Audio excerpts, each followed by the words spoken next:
Sure, here's the 30-bullet outline for boring history for sleep. Why you wouldn't last a day in ancient Rome's public baths, written to match your exact format and storytelling tone. 30-bullet outline. Steam, sweat, and social chaos. You enter the baths and instantly regret everything about ancient Roman hygiene. Tunic off. Shame on. Undressing in front of strangers isn't optional, and body shame isn't either. A room called Frigidarium.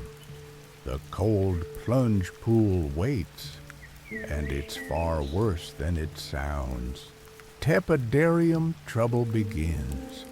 Lukewarm water, lukewarm gossip, and a guy flossing with a feather.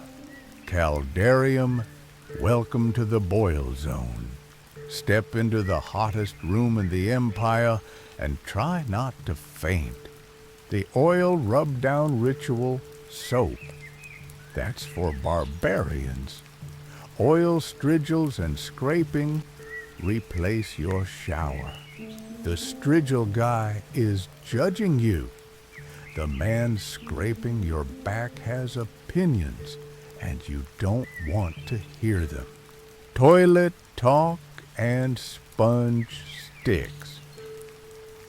Nature calls, but the facilities involve a communal sponge on a stick. Public bath, snack time. You're handed stuffed dormice and salty wine between sweating sessions. Hey guys, tonight we slip off our sandals and step into a steamy world where sweating profusely in public isn't just tolerated, it's practically a civic duty.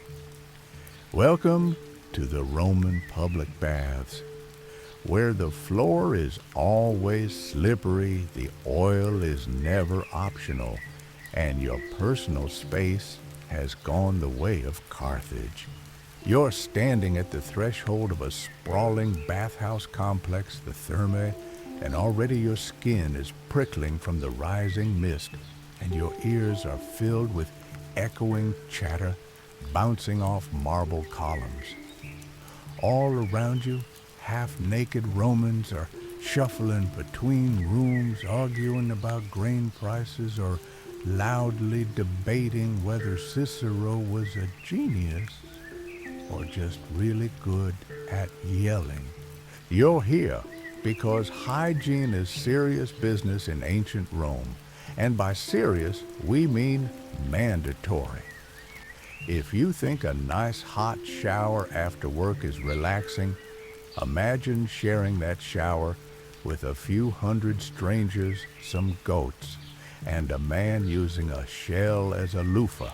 So before you get comfortable, take a moment to like the video and subscribe, but only if you genuinely enjoy what I do here.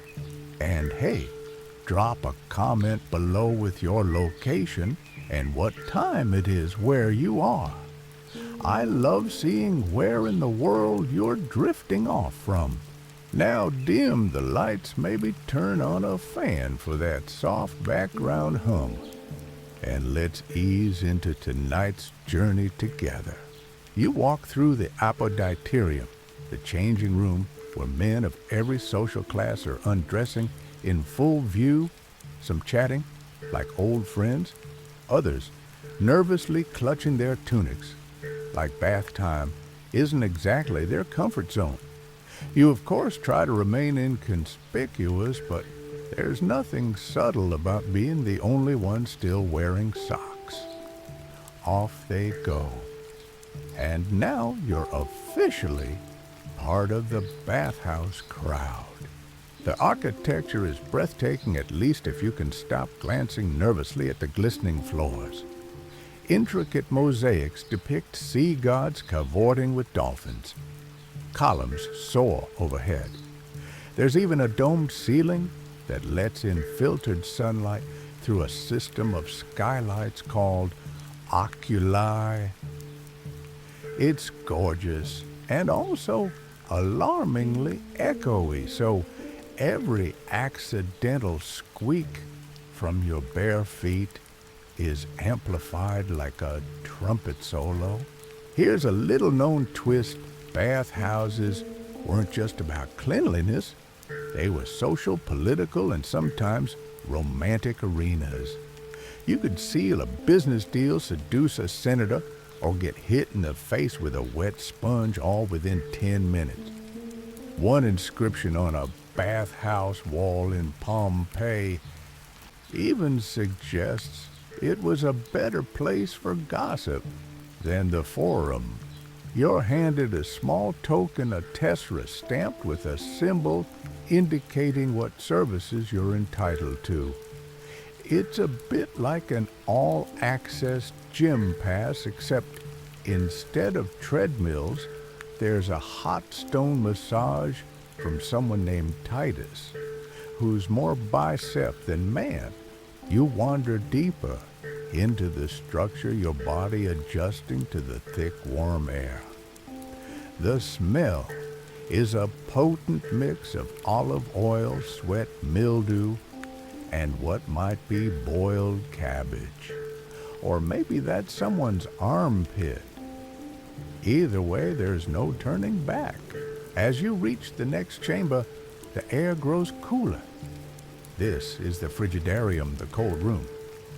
You're supposed to end with this part, but plenty of eager Romans start here for a bracing dip before things get steamy. You watch a group of young men plunge into the icy pool like it's a rite of passage. One lets out a shriek that echoes so loudly it sends a nesting pigeon flying from the rafters. You make a mental note that's your future in about 10 minutes. What's strange is that despite the chaos, everything is weirdly organized. Slaves keep the floors mopped and the coals burning. Professional strigils sit near the oil jars, eyeing newcomers like you with the tired eyes of people who've scraped 1,000 backs and judged each one. Bathhouse guards watch for troublemakers, and rumor has it pickpockets often worked in pairs. And here's a thought to keep you awake. Historians still argue whether the baths actually made people cleaner or just slathered them in layers of oil and old sweat. With no soap in sight, the answer may hinge on how you define clean. You shift nervously as a man walks by with a tray of snacks, salted nuts, figs, and something suspiciously mouse-shaped wrapped in a grape leaf. You decline for now. Behind you, a marble statue of Venus watches with an amused tilt of the head. You begin to suspect she's seen things. The heat, the crowd, the ritual, it's all overwhelming, yet oddly mesmerizing. You're sweating before you even step into the steam room, and we've barely started. You try to stall, pretending to admire the mosaic of Neptune riding his chariot through a frothing sea of sea monsters. But you know what's coming. One of the attendants gestures toward the cold plunge, the frigidarium. No more delaying. The room itself is stunning. Vaulted ceilings, marble benches along the edges, and an oval pool at the center, shimmering like a polished shield. The water is so clear it almost glows, which should be reassuring, but somehow isn't. A teenage boy sprints past you and cannonballs into the pool, sending up a wave that splashes a stern-looking senator mid-lecture. You're definitely not jumping in like that. Instead, you inch forward, toes gripping the lip of the pool. You know that moment just before you lower yourself into cold water when every nerve in your body is screaming, don't you dare multiply that by 10 and add an audience. Down you go. The water punches you in the chest like a debt collector from the forum. Your lungs forget how to work, and for a horrifying moment, you are both awake and dead at the same time. Then clarity, icy clarity. You are very aware of your body now, especially the parts you wish weren't. Someone swims past with the elegance of a dolphin. You flail like a stunned octopus. A group of older men sits along the edge chatting about gladiator matches and taxes. One of them notices your distress and laughs. First time he calls, you nod, teeth chattering. He grins. You'll feel warm soon, in about 3 hours.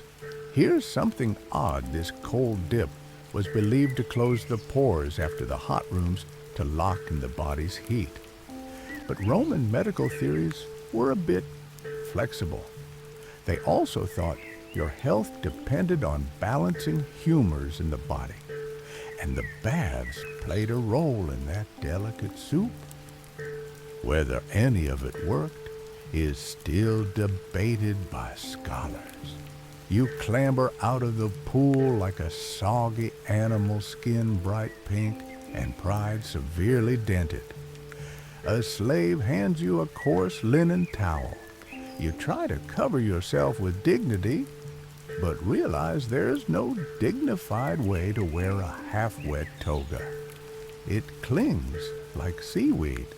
From here, you shuffle to the tepidarium, the warm room. It's a middle ground, neither ice cold nor boil your eyeballs hot. And yet it's immediately apparent that you've just entered ancient Rome's answer to a high school cafeteria. The room is packed, low benches, steaming basins, and people. So many people. They're lounging, gossiping, eating snacks, and openly criticizing each other's grooming habits. You take a tentative seat on a bench between two men arguing about chariot teams. Red team always cheats, one mutters. The greens have no spine, the other shoots back. You do your best impression of a potted plant. The room smells like eucalyptus, if eucalyptus had married old cheese. Every surface sweats, including the walls. A young boy darts past carrying a jar of scented oil and nearly knocks over a reclining matron who's dictating a letter to her slave. Her voice cuts through the fog like a dagger. And tell him, if he wants to see his birthday, he'd best send roses this time, not figs. Bathhouses weren't just about bathing, they were a vital part of social life. You didn't just come here to get clean. You came to be seen. Merchants pitched deals. Politicians traded favors. Poets read bad verses to unwilling audiences, and everyone judged everyone else. And that feather thing, you see it now? A wiry man nearby is gently inserting a feather into his ear and swirling it with great concentration. This, apparently, is how you clean ears in style. You try not to stare. He catches your eye. Want to borrow it, he offers. You politely decline. Here's a fringe detail in some bathhouses, like the ones in Caracalla or Diocletian's complex. There were entire libraries attached. You could take a steam, then go read about military conquests or love poetry, assuming you could hold a scroll without it wilting in your hands. A scholar once noted that the noise levels in some bathhouses were so extreme, Whistles, yells, scraping strigils, even impromptu musical performances that they were worse than the Colosseum, which makes sense. Everyone here has something to say, and a lot of them are shirtless and loud. A boy bumps into you spilling a bowl of hot water on your foot. You yelp. He shrugs and vanishes into the mist. Your time in the tepidarium is not relaxing, but it is educational. Eventually, someone pats you on the back and gestures toward the next chamber. You glance ahead. Through a curtain of steam, you see the glowing amber light of the caldarium. You thought the cold pool was the worst. Oh no, the worst is yet to come. You shuffle toward the caldarium, hoping maybe, just maybe, it won't be as hot as people say. Spoiler, it is. It's worse. The moment you pass through the threshold, the air thickens into a wall. Your lungs feel like they're inhaling soup. Hot, garlicky soup. The caldarium is the hottest room in the Roman bathhouse. The ceiling drips from the sheer humidity, and the stone floors are heated from below by a hypocaust system, basically a floor-mounted furnace. It's genius, really, ingenious. Also, it makes the soles of your feet feel like you're walking on toast. A slave hands you a scoop of water and gestures to a basin. You toss it onto your neck like a brave hero, only to find the water's temperature rivals molten lead. Your scream is less heroic than you hoped. You glance around. The locals are lounging like sea lions on hot rocks, chatting casually. One man is reclining, propped on one elbow, reading what appears to be Virgil's Aeneid, completely unbothered by the rising steam. You, meanwhile, are turning pinker. By the second, your body shedding moisture faster than a Roman senator sheds responsibility. Fact check, the hypocaust system was a remarkable Roman invention. Hollow spaces under the floors let hot air circulate and warm both the floors and the walls. Some archaeologists say it was one of the earliest examples of underfloor heating. Others still argue whether these systems were efficient or just brutally punishing. You take a seat on a ledge and try to breathe calmly.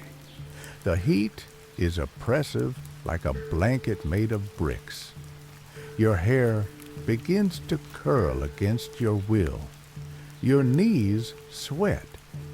You discover with fresh horror that elbows can sweat. Nearby, a muscular man rubs oil on his chest with a practiced flourish. He smiles at you and nods as if to say, "You're doing great, rookie." You're not. You're considering melting into a puddle and living here permanently. And now comes the ritual, the strigil and oil routine. There's no soap. That's a barbarian thing. Romans clean themselves by slathering oil all over their skin, usually olive oil, sometimes infused with herbs or flowers, then scraping it off with a curved metal blade called a strigil. You are handed one. It's a bit like being given a butter knife and told to remove your sins. You awkwardly try to apply the oil. It dribbles down your arms and onto the floor. A bath attendant tuts and takes over.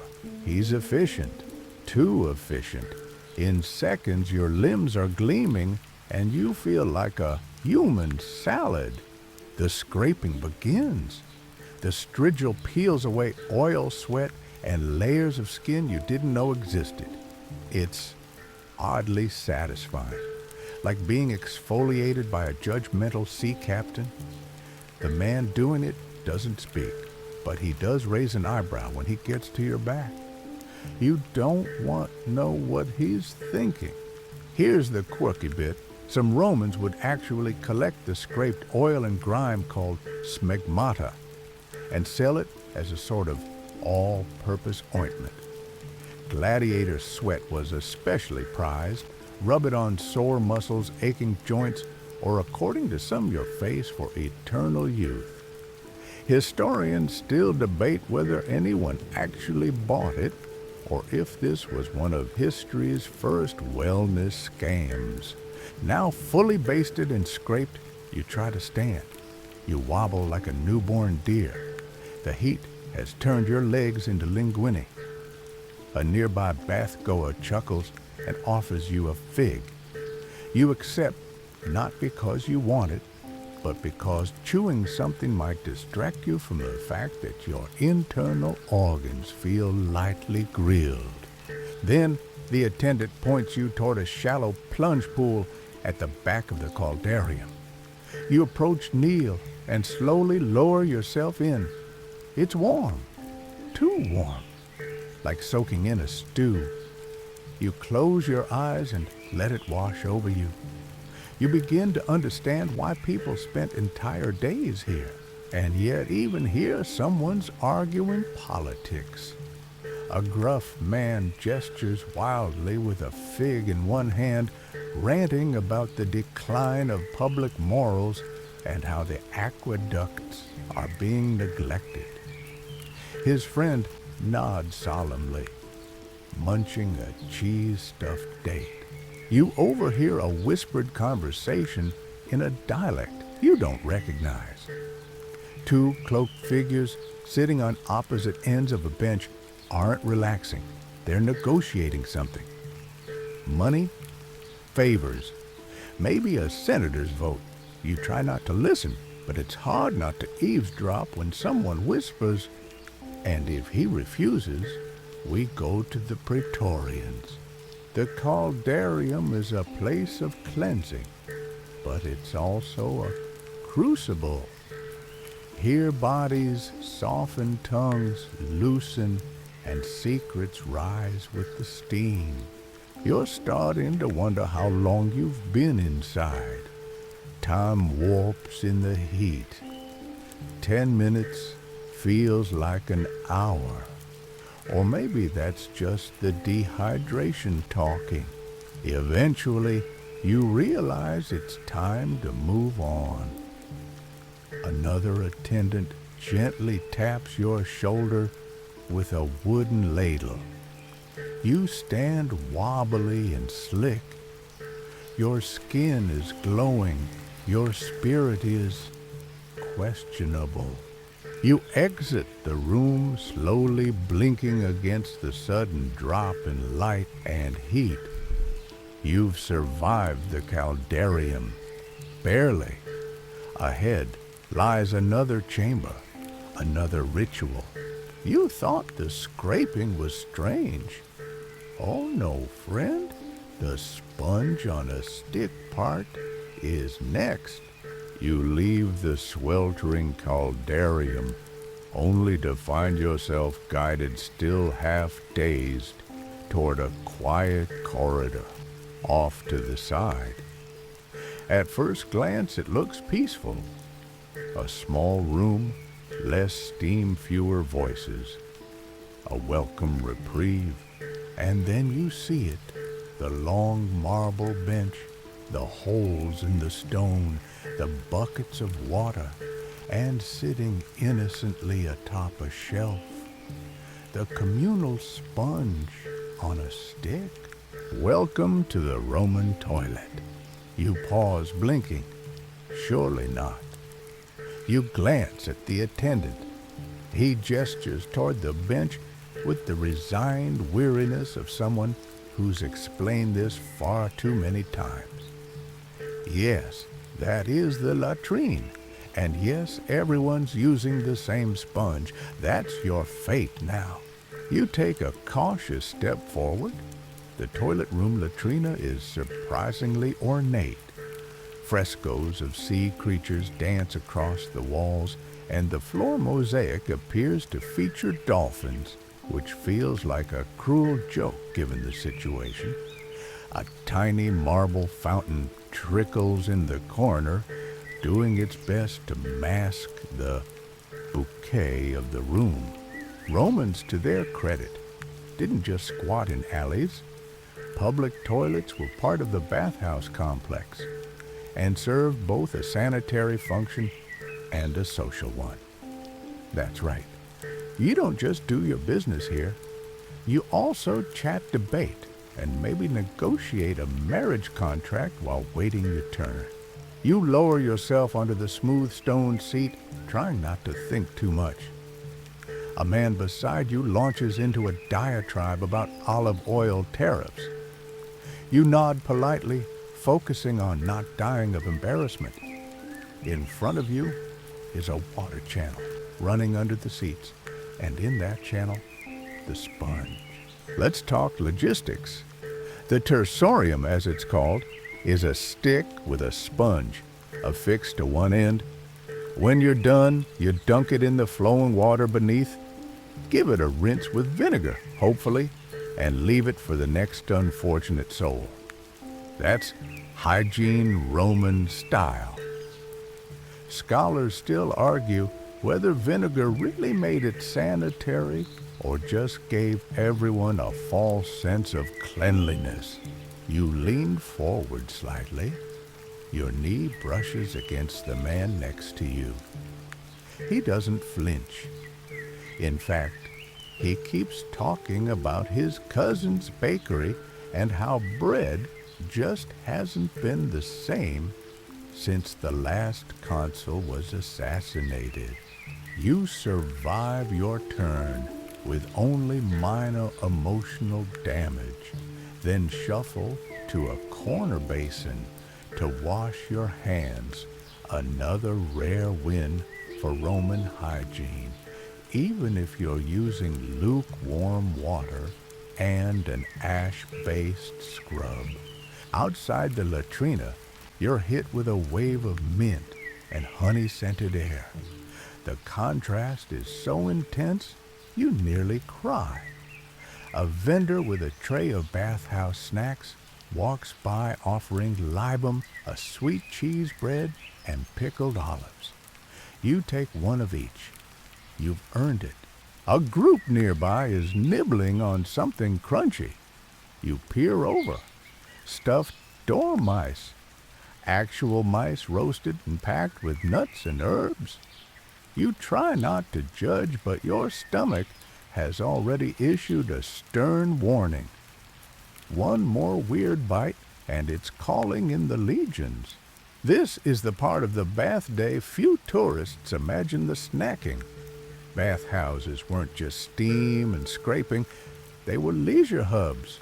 Between dips and scrapes, you could enjoy wine bread, dried fruit, even spicy sauces. Some larger thermi complexes had attached taverns. It's like going to a day spa that lets you order nachos halfway through your sauna. You sit on a warm bench near a small fountain and begin to nibble your olive. It's absurdly salty. The kind of salty that makes your eyes twitch. A man near you raises a cup of wine, diluted of course like all Roman wine, and toasts your suffering. You raise your olive in reply. Here's a quirky bit of trivia in the baths of Caracalla. There were even dedicated snack counters where hot food was served in clay bowls. Some bathgoers hired slaves just to stand in line for food. Others hired them to slap away flies or offer shade with peacock feather fans. Meanwhile, you're just trying to figure out if the dormouse tail on your fig is a garnish or a warning. You overhear laughter behind you, loud, cackling, and infectious. A woman in a purple striped tunic possibly a courtesan or a merchant's wife, is surrounded by admirers. She flicks honeyed almonds at them like a queen dispensing favors. Someone sings a bawdy tune. Someone else falls asleep on a cushion, snoring gently. You close your eyes. For a moment, lulled by warmth, distant harp music, and the scent of overripe dates, you almost forget the sponge. Almost. And then someone taps your shoulder. You open your eyes. It's the same attendant. He points toward another doorway, another room. You sigh. Snack time is over. The steam calls again. You follow the attendant down a narrow passage past walls slick with condensation and torch sconces hissing quietly in the mist. You're not sure what room you're entering now, but you're sticky, tired, and starting to smell like olives and fear. The doorway opens into a larger chamber, filled with an ominous humming sound. It's the sudatorium, the dry steam room. The humidity here is lower than the caldarium, but the heat still aggressive, like sitting inside a baked clay pot. You take a seat on a terracotta bench, your body squelching slightly from the oil still clinging to your skin. Dignity at this point is a memory. You notice right away this room is quieter. No raucous chatter, no gambling, no fig debates. People here lean in close, speaking in low voices. It feels secretive, like a steam-drenched strategy meeting. And you wouldn't be wrong. Historians agree that sudatoria weren't just for sweating, they were ideal for private conversations. Business deals, backdoor politics, and romantic trysts all happened under the haze. With the heat thick and the doors closed, sound didn't travel far. In the far corner, two figures sit almost entirely wrapped in linen, sweat pooling at their feet. One glances at you briefly, then returns to murmuring in the other's ear. You get the distinct impression you've just been sized up and then dismissed. Fair. Another man nearby hums under his breath, plucking at a lyre with cracked fingers. The melody is simple, soothing, and entirely at odds with the sharp whisper of betrayal happening across the room. You lean your head back against the wall, trying to melt quietly into the background.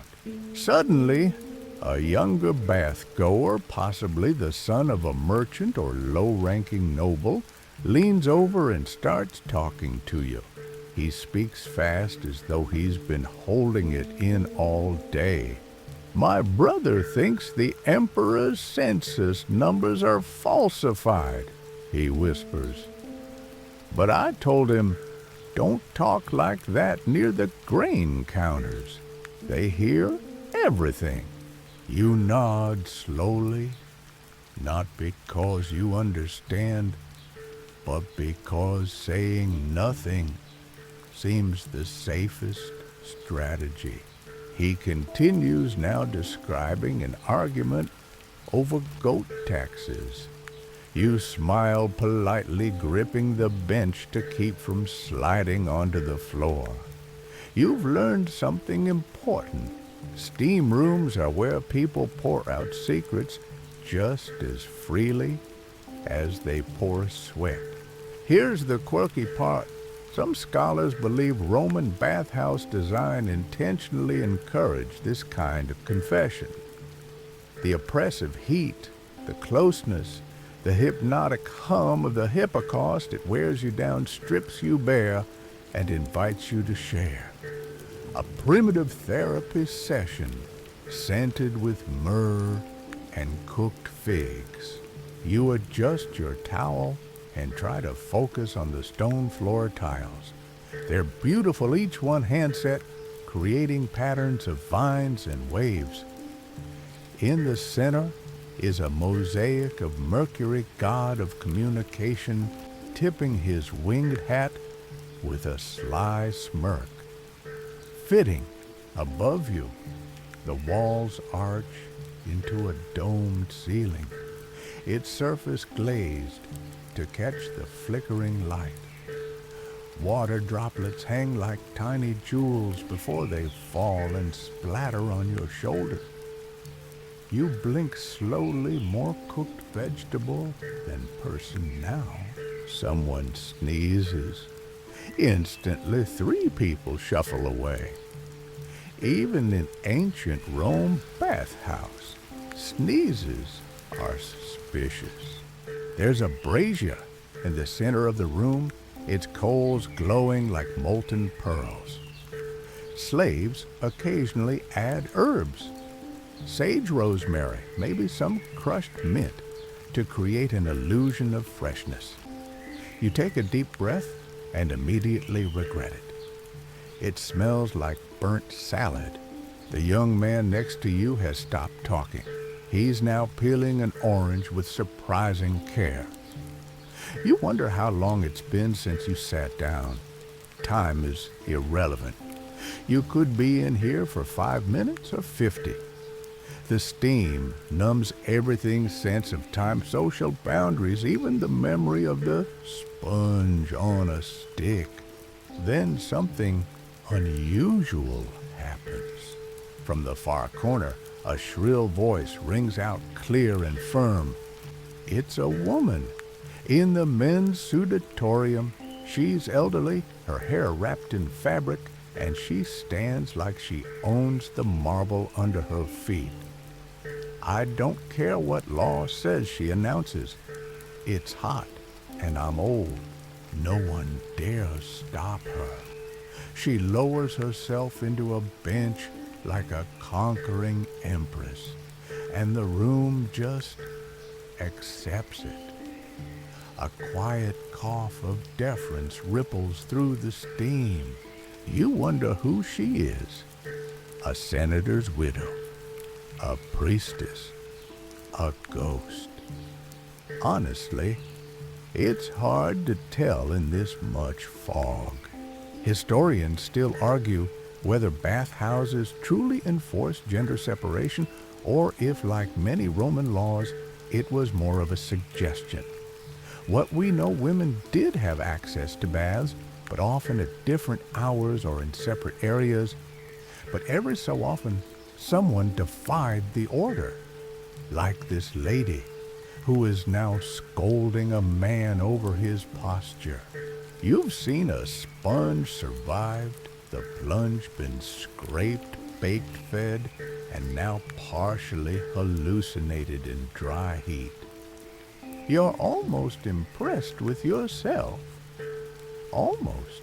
Then the young man beside you finishes his orange and offers you the last segment. You eat it, because kindness in the sudatorium is rare and vitamin C can't hurt. The attendant returns. You sigh, stand up, feel your knees wobble. The door opens, letting in a fresh breeze that feels like the first breath of freedom. It's time to face the next challenge.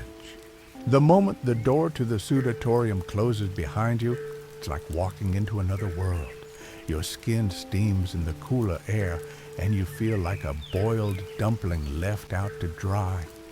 Every pore is open, every muscle soft, and every thought just a bit slower than before.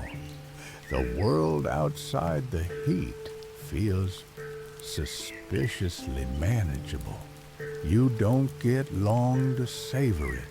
An attendant gestures for you to sit on a marble bench. Before you can ask why a large man with 4 arms like tree trunks appears cracking his knuckles. He carries a small wooden box and a smug grin. Oh, it's time for the Roman version of a massage. Forget relaxing oils and ambient music. This guy doesn't ask about pressure levels or if you've recently injured your neck. No soothing playlist, no lavender-scented anything. Just a short grunt and a slap on the shoulder. What follows is pot healing, pot hazing ritual. His hands dig into your back like he's searching for coins you owe him. Knuckles press along your spine with surgical intensity. Occasionally, he makes a noise that might be approval or indigestion. You're not sure? You try to focus on the marble floor tiles counting cracks as your ribs are gently rearranged. Here's a fun fact to distract you from the pain. Ancient Roman bathhouses often offered massage services as part of the full experience. But unlike today's spas, these massages were a mix of medical treatment and rougher muscle manipulation, often based on the advice of physicians who believed body aches were caused by imbalanced humors. Did they help? Historians still argue whether they relieved tension or just created new injuries to replace the old ones. At one point, he takes a bronze comb and runs it through your back hair. You didn't even know you had back hair.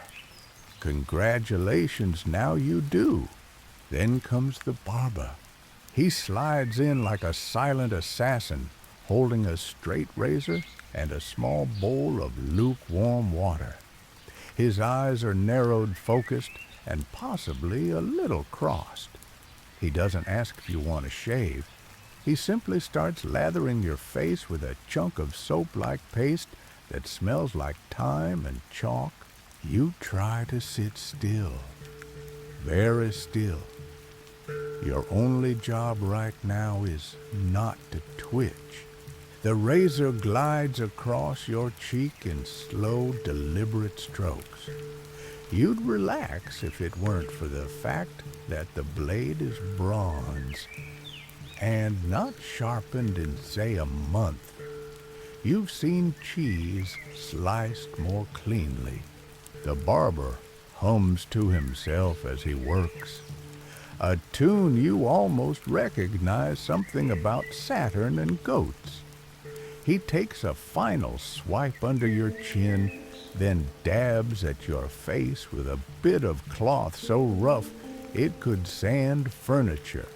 You nod. He grunts. Transaction complete. Then someone nearby claps twice, an odd echoing sound. A few heads turn. The sound means a performance is about to begin. Because, of course, what's a bathhouse without a little entertainment? From a side door, a trio of musicians enters.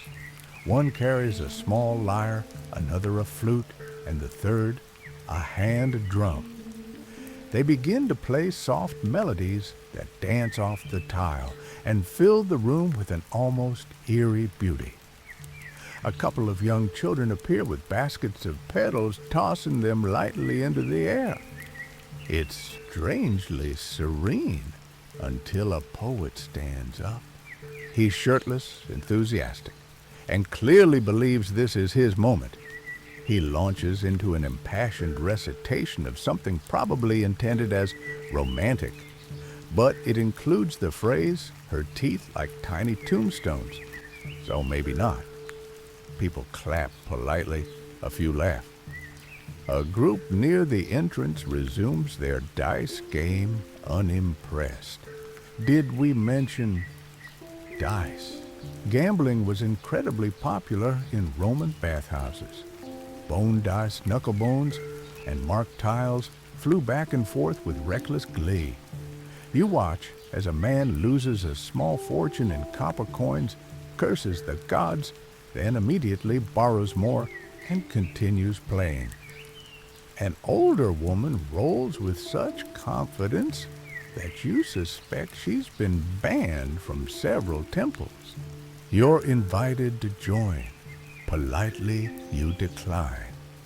Your luck today is best not tested. There's a sudden commotion near the pool. A man is yelling about a missing bracelet. People scatter, and an attendant begins inspecting tunics left hanging nearby. You clutch your own bundle of clothes a little closer. Pickpocketing in bathhouses was so common that some Romans hired slaves solely to guard their garments. One inscription warns thieves they'll be cursed by Jupiter if they steal sandals. Bold words. No one's shoes are ever safe. You begin to realize this place isn't just about hygiene or leisure. It's a condensed version of Roman society. Rich and poor citizens and slaves, merchants, philosophers, hustlers. They all sweat under the same roof. They play debate, flirt, argue, eat, steal, dream, and occasionally faint. Together. And you're surviving it. Kind of. You lean back on the bench, eyes fluttering shut for a second. It's almost peaceful. Then something cold touches your foot. You jolt upright. It's a tortoise. A tortoise has somehow wandered into the chamber, slow and unbothered. No one claims it. No one stops it. A child cheers. The musicians begin playing a slower song, as if to honor the tortoise's pace. You're not sure if this is normal or if the heat has finally fried your brain. Either way, you're now sharing your bench with a small reptile. The attendant returns glances at the tortoise and simply shrugs. You follow him out. Next stop, the courtyard. Because what better way to recover from dehydration than exercise? You step into the palaestra, the open-air courtyard that serves as the bathhouse's built-in gym. And by gym we mean no treadmills, no yoga mats, just sun-baked tiles, ropes, weights made of stone, and men in various stages of exertion who all look like they've been sculpted out of marble and superiority. The air here is thick with the smell of dust, sweat, and ambition. The walls are lined with frescoes of past champions, mid-pose frozen in eternally oiled glory. Somewhere, a slave rings a small bell, and two wiry young men begin wrestling on a patch of sand that's seen far too much skin contact and far too little cleaning. You hug the shaded part of the courtyard, hoping no one notices the way your knees are wobbling. But of course, someone does. A trainer, broad-shouldered, bald, with a voice like gravel soaked in wine, spots you and claps his hands. You, he barks. You look like you need exercise. You try to protest, but he's already shoving a leather weight into your arms. It's heavier than expected. Your arms dip like soft bread sticks. 10 throws. Over the head, he says, walking away. You manage 3 before dropping it on your own foot. To your left, a man with a bandaged knee is stretching in ways that defy both anatomy and decency. 2 others are dueling with wooden swords, grunting with each swing. It's part training, part performance, and part violent flirting, judging by the way one keeps tossing his hair between lunges. Here's a mainstream fact. Roman bathhouses weren't just for washing, they were centers of wellness. The palestra served as the training ground for amateur athletes, and sometimes even gladiators. People boxed, wrestled, practiced discus, and more. Fitness was not just vanity, it was virtue. You wander toward the edge where a slave is tossing balls toward a group playing a handball-like game. The balls bounce erratically off the stone, and one nearly takes out your nose. You decide it's safer to observe, but not for long. A bathhouse, regular, a young man with biceps that look like angry bread loaves waves you over. Come, friend, let's do a friendly match. Just a little wrestle. You try to decline. You even shake your head with the universal gesture of, I would literally rather be anywhere else. But he insists, and soon you're standing barefoot on hot sand, facing someone who clearly moonlights as a human battering ram. He lunges. You dodge. Kind of. Mostly you just fall. The next few minutes are a blur of grappling, grunting, and one particularly humiliating moment. When your tunic comes halfway off and someone claps. Whether it's encouragement or mockery is unclear. You finally collapse on your back staring at the sky. Your lungs are wheezing like a broken pan flute. The man helps you up with a grin. You fight like a scholar, he laughs. You nod, because that sounds like a compliment if you don't think about it. Nearby, an older man is doing something even stranger, jumping up and down on one leg while singing. When you give him a questioning look, he explains proudly, it balances the humors. Another Roman medical theory movement purifies the blood, and certain hopping motions can realign your inner spirit. Historians still argue whether this practice had any actual health benefits or was just an excuse to hop like a drunken stork. You decide that's enough physical activity for one life. An attendant approaches with a damp cloth and a cup of barley water. It tastes like sadness, but you drink it anyway. Your limbs are jelly, your skin shines with a suspicious gleam, and your muscles you didn't know you had have begun a soft, aching protest. Someone suggests a game of Trigon, a Roman three-person ball game. You fake a cramp and hobble off dramatically. They applaud. Not for your performance, just because they enjoy a good cramp. Back near the pillars, a flute player begins a slow tune. Dancers wearing almost nothing start moving through the courtyard in gentle circles. It's calming in a hypnotic, mildly confusing way. One dancer makes eye contact with you and winks. You pretend not to notice. You finally retreat to a shaded alcove and collapse onto a bench. Your toga is a wrinkled disgrace. You're more oil than man, and yet you've survived. Just as you begin to drift into a semi-conscious state, a hand gently nudges your shoulder. It's another attendant. You sigh, sit up, and brace yourself. The next bathhouse ritual awaits, and this one involves, of all things, blessings and slippery statues. You follow the attendant back through a corridor where the marble walls sweat as much as you do.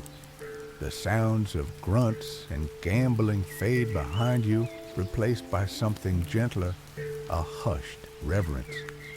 You realize you're approaching a sacred space, and you straighten up instinctively, even though your tunic still clings to your side like a sad curtain. Ahead, soft torchlight flickers across a shallow alcove. This is no ordinary room. It's a shrine tucked within the bathhouse itself, the sacellum, a space for offering reflection, or if we're being honest, last-minute requests to the gods before entering the hotter-than-Hades caldarium again. You step in slowly. To your left stands a statue of Fortuna, her marble face serene, a cornucopia balanced delicately in one hand. Her other hand stretches outward, palm up, as if waiting for a coin or a confession. A few small offerings lie at her feet. Figs flowers, a single bronze ring. Here's something few tourists ever imagine. Roman bathhouses weren't purely secular. They often included sacred spaces where bathers could offer thanks for health, petition the gods for healing, or pray that their sponge didn't give them anything unpleasant. Bathhouses were as spiritual as they were social. You approach the basin beside Fortuna's statue. It's filled with rosewater petals floating atop like pink confetti. An older man ahead of you dips his fingers and presses them to his forehead and whispers something under his breath, perhaps a plea for luck, or a hope that today's dice game turns in his favor. Your turn. You dip your fingers, mimicking the motion. The water is cool, refreshing, and scented just faintly with lavender. You don't say anything aloud, but internally you send up a prayer to whatever deity handles sore backs and overcooked humans. A priestess enters quietly, her presence graceful and commanding. She is older, with silver threaded into her dark hair and a crescent-shaped pendant resting just below her collarbone.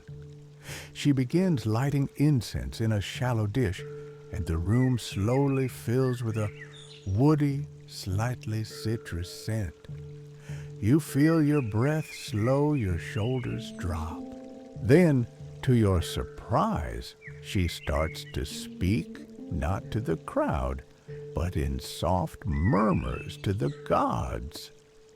A chant of sorts. The rhythm of her voice pulses gently, soothing like waves against a shore. You close your eyes. This isn't part of your original plan. You didn't come to the baths expecting to encounter something divine, but there's something comforting here. A small reminder that even among the noise, the sweat, and the sponge horror, the Romans knew how to make space for the soul. A slave near the wall begins to pour water over a small bronze statue of Venus. The runoff trickles into a narrow groove in the floor that leads away, glinting in the firelight like liquid silver. You watch the ritual play out with a mix of awe and curiosity. Then something curious catches your eye. Etched into the base of a statue is a small worn inscription. You lean in. It reads, "For relief from back pain and my neighbor's cooking, gratis." You chuckle quietly. Even in ancient Rome, some prayers were more grounded. A whisper floats behind you. Two women wrapped in towels and thick clouds of perfume are gossiping in low voices. "Did you hear Livia's husband bought another slave just to carry his sandals?" The other scoffs. Mine just got a massage from the same man who touched the senator's wife. He hasn't stopped bragging. Sacred spaces or not, the gossip never sleeps. You make your offering a borrowed copper coin from your emergency stash and place it at Fortuna's feet. Then, careful not to slip on the petal-strewn floor, you retreat toward the exit body, heavy mind oddly light. Outside the Cecellum, you find yourself back in the gentle buzz of the main hall. The air is less sacred here, more garlic-scented and bustling. The transition is jarring, like waking from a nap into a crowded street. Still something lingers from the shrine, a calm, a softness, but it doesn't last. Because around the next corner a child screams with delight. You freeze. There's a fountain, not of water but of oil. A basin filled with lightly heated perfumed olive oil. Several attendants are gathered, each holding a long-handled ladle. It's oiling time. You realize with mild terror that you are once again about to be basted like a festive poultry dish. The ritual is as absurd as it is slippery. You strip again and stand arms half raised as warm oil is ladled slowly down your back. It drips, slides, and pools. An attendant rubs it in with expert indifference, muttering about the quality of the olives this season. You nod as though you understand. Some of the oil is scented with cinnamon, others with thyme or myrrh. You catch a whiff of something that smells faintly like roasted chestnuts. Your stomach growls. Once basted, you're directed toward the final room before re-entering the cooling zones. But something catches your eye, a small alcove with a bench, and above it, carved into the stone, for those who seek silence. You don't hesitate. You enter, sit, and let the quiet hold you. Even here, even in the middle of sweat and strigils and sponge sticks, the Romans knew that sometimes you just need to sit, to not move, to be still. So you sit, and the baths go on without you for a while. Eventually, you rise from the silence, gently oiled and vaguely meditative, and rejoin the living chaos of the bathhouse. The stillness clings to you for a moment, like the last dream before waking. But the second you round the next corner, a new assault begins, not from heat or oil, but from sound.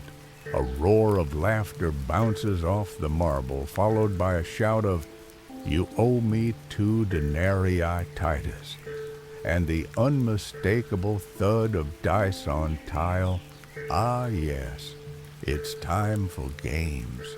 You've entered the bathhouse's leisure wing. That's a generous term. It's less quiet board games with friends and more high-stakes dice rolling with deeply competitive shirtless men. You're barely through the archway when someone thrusts a cup toward you. Inside are 6 small cubes bone dice. The man grinning at you has the wild eyes of someone who's just bet his best tunic on a game of chance. "Join us," he says, "and try not to cry when I win." You sit because saying no feels rude and possibly dangerous. The game is Aaliyah Rome's favorite pastime, and it's a mix of luck, strategy, and loud accusations of cheating. Coins clink, slaps hit the floor. An argument erupts before you've even rolled once. You quickly learn the stakes are rarely just money. Sometimes it's favors. Sometimes it's bragging rights. Once it's a half-eaten honey cake that everyone seems way too invested in. Here's a fun tidbit. Gambling in Roman baths was technically illegal, but completely ignored. Historians still argue whether the rules were ever enforced or just politely mentioned for the sake of morality. The reality, Roman bathhouses were breeding grounds for impulsive wagers and loud gloating.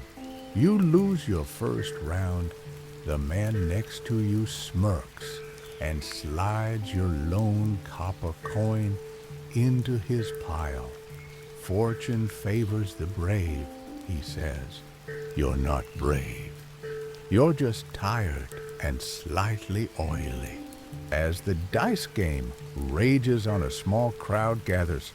Someone starts juggling. Someone else plays a tune on a tiny panpipe with only half the notes in key.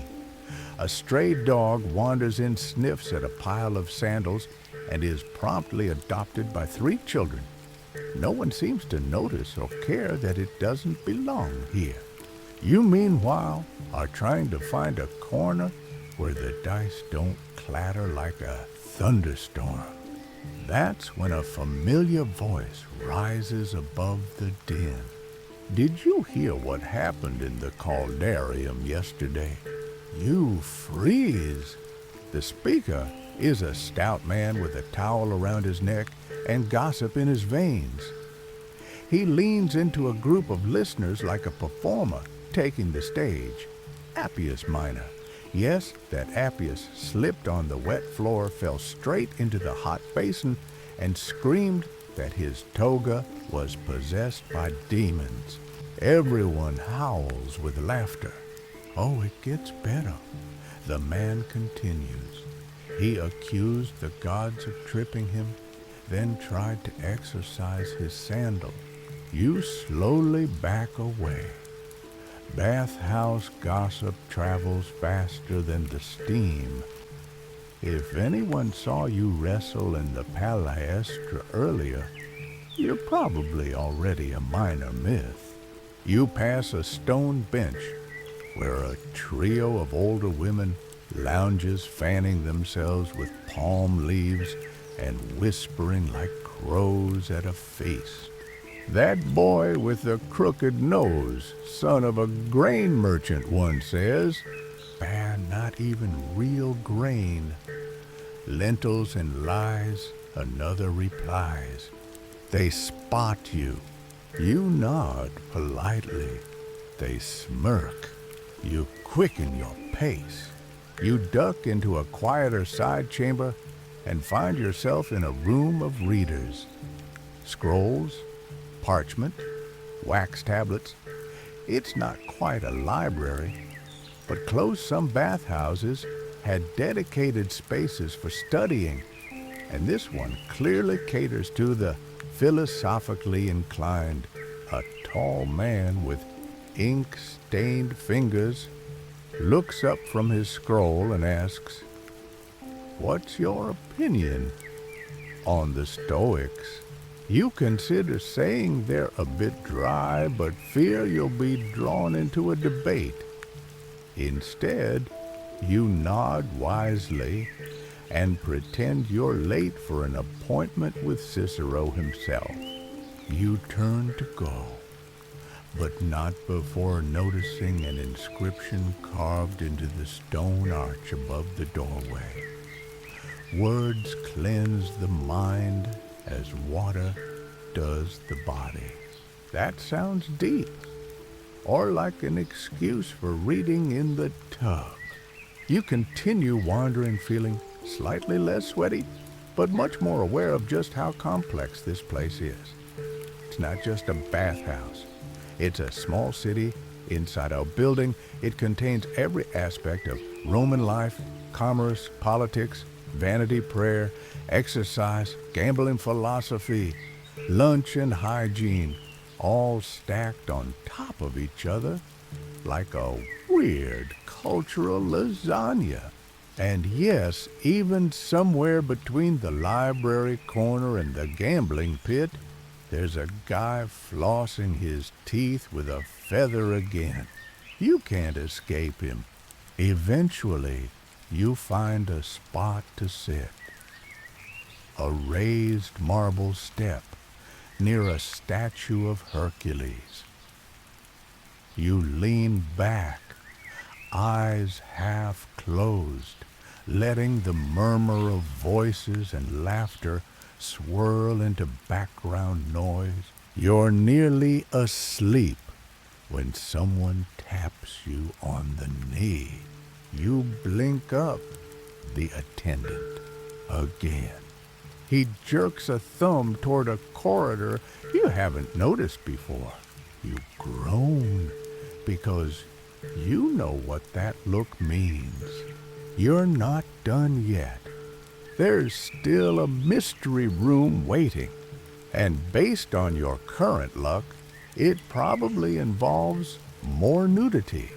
The corridor you're led down is quieter, cooler, and suspiciously free of yelling, gambling, or unsolicited philosophical debates. The air grows heavier with each step, but not with heat. No, this room smells of herbs, sharp ones, mint maybe, possibly sage, and something floral you can't quite name. The attendant stops before a thick wooden door carved with laurel leaves and tiny lion heads. He opens it without a word. You step inside and instantly regret it, because you've entered what can only be described as a mashup between a medical clinic, an alchemist's pantry, and a medieval misunderstanding of science. Welcome to the healing room, or what Romans called the medicatrina. Laid out on long stone counters are an alarming number of tools: bronze tweezers, curved blades, glass bottles filled with colored oils, bundles of dried plants, and what looks like a jar of something pickled, possibly leeches. There are leeches. You don't ask. You don't want to know. A man in a long tunic greets you with a smile that's entirely too excited for someone surrounded by surgical instruments. He introduces himself as Galenus, not the Galen, but definitely someone who's memorized his scrolls. Sit, please. Your posture is tragic, he says, patting a cushion. You sit because what choice do you have? He squints at your shoulders, then jabs a thumb into your spine. Ah, too much moisture in the humerus. Classic. He opens a small clay jar, dabs something onto your neck. It smells like vinegar and oregano, and begins muttering. Now, if you were hoping for a gentle rub-down, think again. His method involves vigorous tapping, sudden squeezes, and one slap that genuinely seems personal. He moves to your temples and applies pressure like he's trying to unlock your deepest secrets. You grimace. You'll thank me in the morning, he says. Here's a mainstream historical fact. Many Roman bathhouses featured designated healing areas. While not all were staffed by physicians, they often included attendants trained in massage herbal remedies and even rudimentary surgery. This was wellness, before wellness was a hashtag. Still, historians debate whether these methods were actually effective or just made patients feel busy enough to believe they were healing. The line between medicine and superstition was delightfully blurry. You point to a nearby shelf filled with small wooden figurines. For decoration, you ask. He grins. Votive offerings. People with aches leave wooden legs, arms, or ears for the gods. The real ones keep hurting, but the gods get souvenirs. A woman shuffles in behind you, holding a tiny wooden kidney. She nods at the physician. He nods back solemnly and begins grinding something green in a bowl.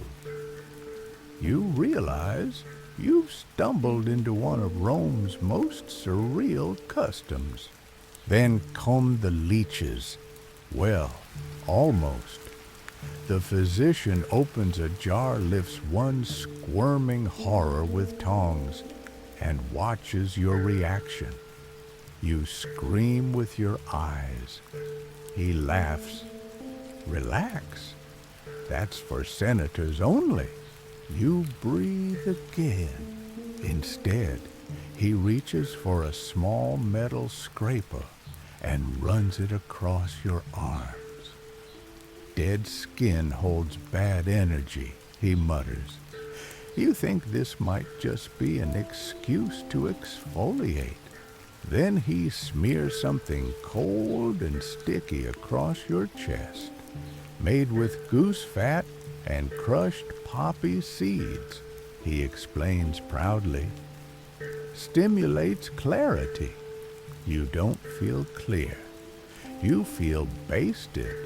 He finishes by lighting a tiny brazier and waving the smoke over your head while muttering something about Jupiter's ankles. You're 60% certain this isn't medically necessary. You are also too tired to fight it. Finally, he steps back, tilts your chin up, and nods. You're fine now. Mostly, you stand wobble and thank him with a coin you're not entirely sure he deserves. Before you leave, you glance back and see the woman with the wooden kidney lying peacefully on a cot, cucumber slices on her eyes. A child nearby is holding what appears to be a carved wooden spleen. You don't ask. Some things are better left mysterious. Back in the hallway, the air smells like people again. You miss the herbs almost immediately. You start walking slowly, carefully, like someone who has just been through something they can't explain to polite company. Your skin tingles, your spine cracks involuntarily, and there's goose grease on your collarbone. You're halfway back to the main chamber when you pass a group of teenagers laughing. One of them points at a clay figurine of a foot mounted on a pedestal. "That's my dad's," he says proudly. You walk faster. Just when you think you've seen it all, steam, oil, wrestling ear feathers, and political sponge sticks, you realize the Romans had even more surprises tucked inside their marbled pleasure domes. And now it's time to revisit the Frigidarium. Yes, again. Because after all that sweating, scraping, and spiritual confusion, the Romans believed the best way to seal the deal was another cold plunge. You stand before the icy pool once more. The same teenage boy from earlier dives in, shouting with joy. You brace yourself and step forward. You step once more into the Frigidarium, feet kissing the icy edge of the pool like you're about to perform in some cruel Roman ballet. The air here is sharp cool, yes, but not refreshing. Not this time. you've already been scraped, oiled, smoked, stretched, judged, and nearly leached. This feels less like the end of a cleansing ritual and more like the final test before sainthood. A slave to your left nods encouragingly as if to say, "You survived worse." True, but that doesn't make the water any warmer. You lower yourself in. It's still a betrayal. Your skin puckers instantly, and you make a sound somewhere between a gasp and a tiny oath to Neptune. The cold doesn't sting this time, it burns. The kind of cold that feels almost hot, like your nerves are sending mixed signals in a panic. But strangely, your body begins to relax into it. The chill sinks in and takes the heat with it, your exhaustion, your aches, and perhaps a bit of your soul. That's the point. The final plunge in Roman bathing wasn't optional. It was believed to close the pores after all the sweating sealed the skin and rebalance the humors. You're not sure if your humors are balanced. You may have misplaced them somewhere between the sponge and the dice, but your heartbeat begins to settle for the first time in hours. Nearby, a man is floating perfectly still, arms out, eyes closed, like he's auditioning to be a fresco. His stillness makes you envious. You try it. You float. Kinda. More like a stunned duck.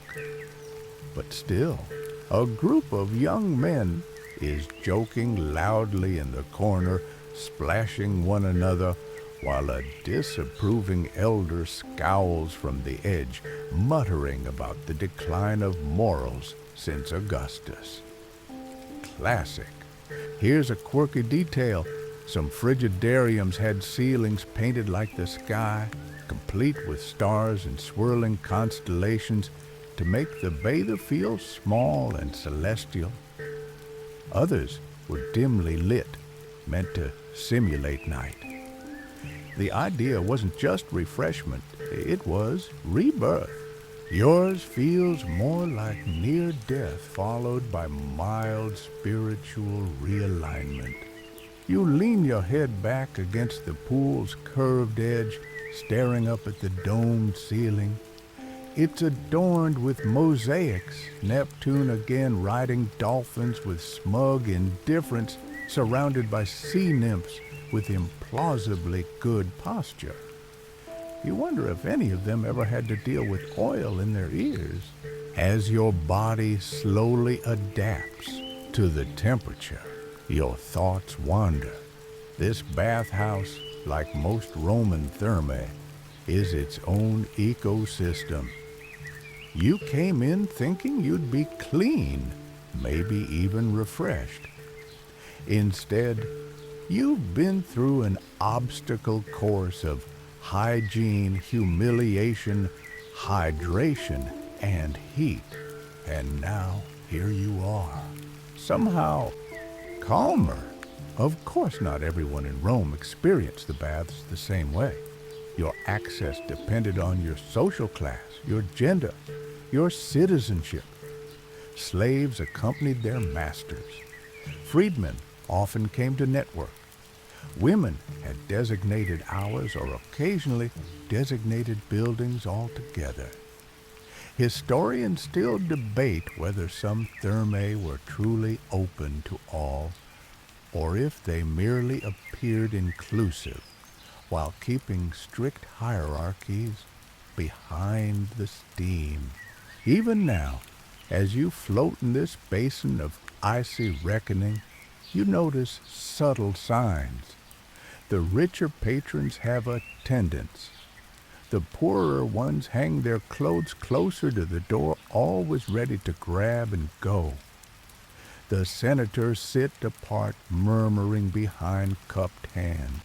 You're somewhere in the middle. sweaty sore scraped, and not entirely sure if this counts as self-care or spiritual hazing. You exit the water carefully every step, squishing slightly from all the accumulated oil and goose fat. An attendant hands you a towel that is still damp from its last use. You sigh. It's fine. Everything is fine. You sit on a marble bench by a window, letting the breeze hit your skin. Outside, the sky is beginning to shift either toward evening or late afternoon. You've lost track. Roman baths aren't about time. They're about surrendering to ritual, to rhythm, to the strange, intimate choreography of 1,000 strangers scrubbing, sweating, gossiping, and floating together.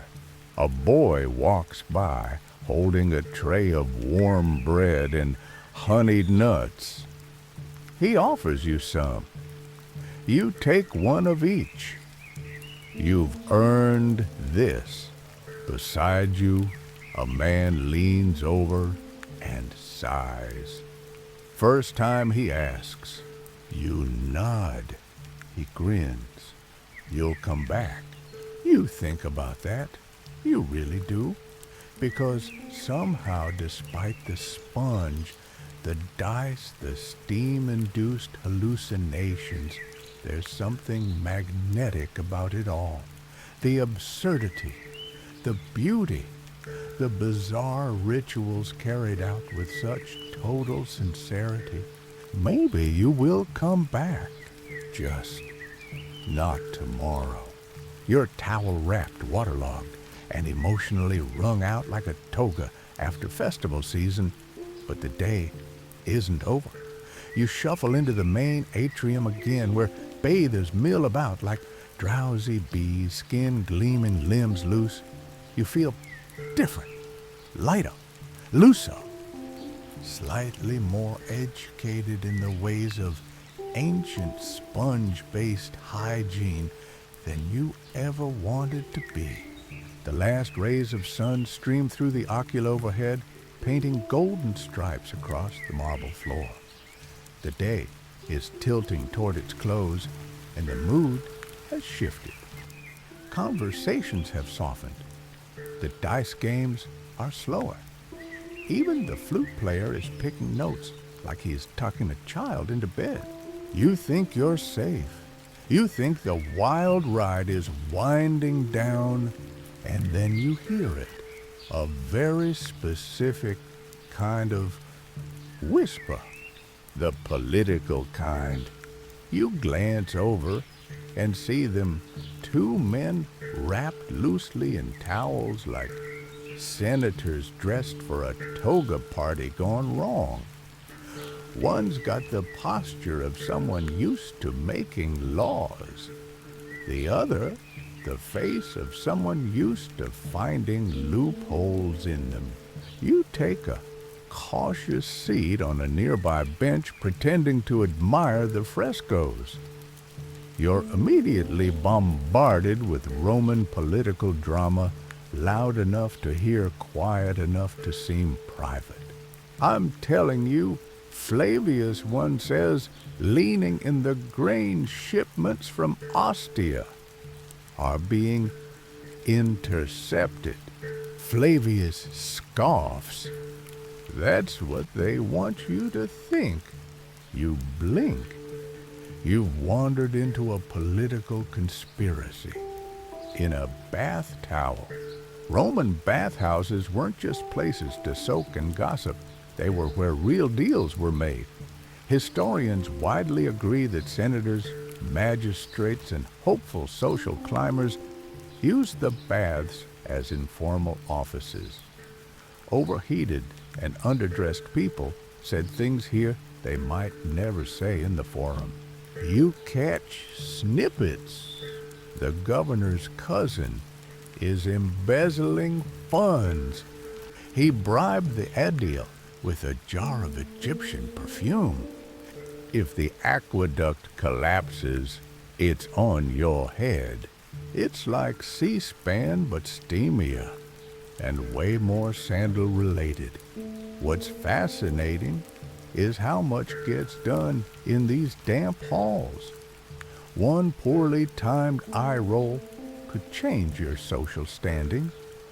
One mistimed comment during a massage, and you might find yourself mysteriously reassigned to goat duty in Britannia. The two men continue, one gesturing so wildly he slaps another bather with his towel. No one bats an eye. This is normal. You're drawn into a philosophical moment, this bizarre contradiction of Roman culture, a society of structure and hierarchy performing its power, plays half naked in rooms that smell like thyme and onions. It's all very human and strangely familiar. You close your eyes for a second, lulled by the murmur of schemes and soapless self-care. And then a man collapses onto the bench beside you, dramatically draped in damp linen. Tell me, he says to no one in particular, why does my wife only smile when the olive oil salesman comes by? You open your eyes. You've been mistaken for a therapist. You nod slowly. He continues. She says I smell like goat leather. I told her it's Roman masculinity. She rolled her eyes. You offer a half-hearted, maybe try the rose oil next time. He gasps. You think so? Worth a shot. He sighs. You're wise. You must be from the East. You decide not to correct him. Nearby, a woman is arguing with a towel attendant about whether the fabric smells like mildew or patriotism. It's unclear who's winning. Then a commotion breaks out near the fountains. Two men, one of whom you vaguely recognize as the wrestler from earlier, are arguing over whose sandal was stolen. They both present the same style sandal. The crowd gathers. A third man suggests a foot measuring contest. The bathhouse erupts in cheers. You sneak away before it turns into a full-blown sandal tribunal. Wandering deeper into the hallways, you pass a mosaic of Minerva and Mars playing a board game, her smirking him, scowling. Someone scratched, "Don't trust Mars" beneath it in Latin graffiti. Even the gods, it seems, aren't spared bathhouse drama. There's a whisper behind you, another conversation. This one softer, more personal. She asked me if I believed in fate, a young man is saying. I told her I believe in hot water and timing. His friend laughs. That is fate. You realize that despite the chaos, this place is deeply human. It's where stories begin, where secrets are traded, and where skin and truth both become slippery. And yet, within all of this marble maze of steam and scandal, you find an odd peace. You faced the caldarium, endured the sponge, survived the strigil, dodged political assassination, and possibly saved a marriage. You exhale slowly. You've bathed, Roman style. You're not sure how long you've been in the bathhouse. Hours, definitely. Days, possibly. Time has melted away like wax near a torch, and now all that's left is a softened version of you, cleaner, looser, but deeply suspicious of feathers and communal hygiene. You've almost made it. At least that's what you think, until a cheerful attendant appears at your side and chirps one last stop like he's about to take you to an ice cream stand instead of the bathhouse's most infamous room. He leads you through a narrow hallway lined with oddly cheerful murals, cherubs, scrubbing dogs, dolphins leaping through rings, a goat wearing laurels, and suddenly you emerge into a side chamber with marble walls, gilded candle niches, and a central table surrounded by cushions. This is the barber's nook. You flinch, somewhere deep in your post-sudatorium soul. You remember the razor from earlier, the bronze blade wielded by a man with the precision of a goat shearing champion. You consider bolting. But before you can make a move, the barber greets you like an old friend. Ah, the traveler returns. Sit, sit. You've got bathhouse face. Bathhouse face. Yes, puffy, damp, spiritually disheveled. He winks. We'll fix it. You sit reluctantly on the stone bench, and he begins his work. First, the depilation. He smears a paste made from resin beeswax and something suspiciously pine-scented onto your forearms. Romans, he explains casually, like their limbs, as smooth as their wine. Didn't wine have floaters, you mutter? He ignores you and rips the wax off with a satisfying snap. You let out a sound that rhymes with yow. Nearby, another man is having his beard trimmed while reciting a poem about unrequited love. The barber shaves with one hand and critiques his meter with the other. Here's a historical gem.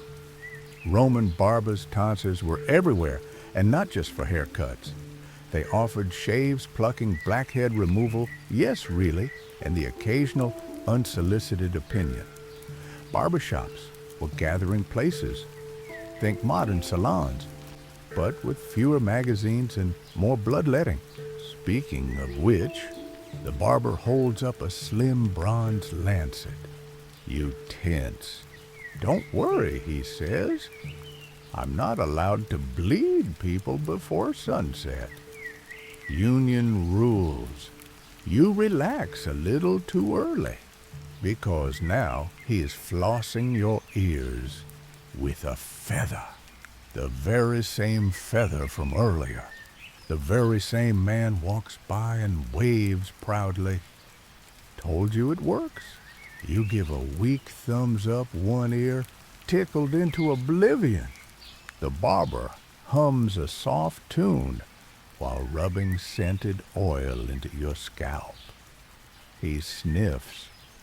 You've got the smell of the caldarium on you, and maybe goat.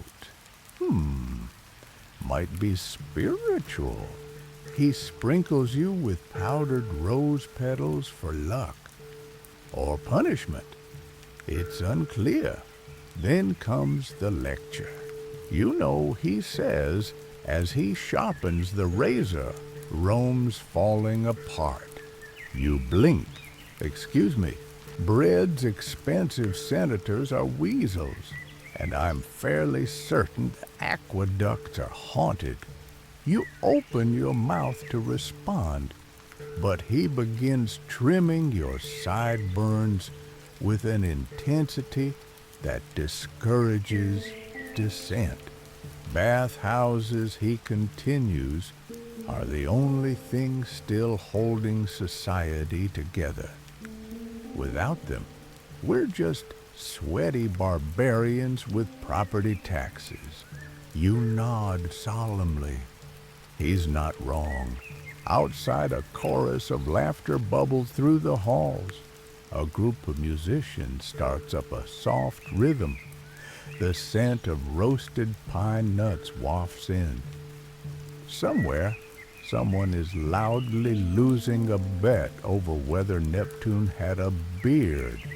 The barber finishes with a final flourish, dabbing your cheeks with a linen square dipped in wine. There, you look like a man reborn, or at least less tragic. You examine your reflection in a polished bronze plate. You look almost Roman, a little haunted maybe, but cleaner, sharper, slightly less terrified of feathers. As you rise, the barber hands you a tiny sprig of rosemary. For remembrance, he says, or to wave under your nose if someone farts near the steam vents. You thank him, you mean it. Then as you're leaving the chamber, you spot it, a small wooden sign carved with the words, "Nothing cleans like humiliation and oil." Below it, a painted mosaic of a smug-looking man getting dunked headfirst into a tub by two slaves. You feel seen. You return to the main hallway, skin-tingling mind, swimming in lavender-scented exhaustion. But even now, with your spa day ordeal seemingly complete, you know there's no true end to a Roman bathhouse visit until you survive the final test. Re-entry into the world. You stand at the edge of the atrium, freshly trimmed, faintly powdered, and haunted by the echo of feathers and wax. The bathhouse behind you hums with residual energy gossip, winding down sandals being located, final figs nibbled with philosophical resignation. You take a breath. It's time to leave. The door to the outer corridor looms ahead. A servant gestures politely toward it, as if to say, "Go, citizen. Rejoin society with your pores reborn." You nod with the tragic dignity of someone who has seen things. And then you realize something's missing. Your clothes. Your actual clothes. You whirl around, panic, creeping up like steam from the caldarium. You retrace your steps, heading back to the apoditerium, the changing room, where this all began. It was simple then. Undress, fold your tunic, place your sandals, neatly try not to look terrified. Now chaos. The changing room is packed. Tunics are scattered, sandals, swapped, towels tangled like seaweed. Someone's toga is hanging from a trident statue for reasons that likely involved wine. You find the shelf where you think your belongings were left. It's empty. A man beside you shrugs.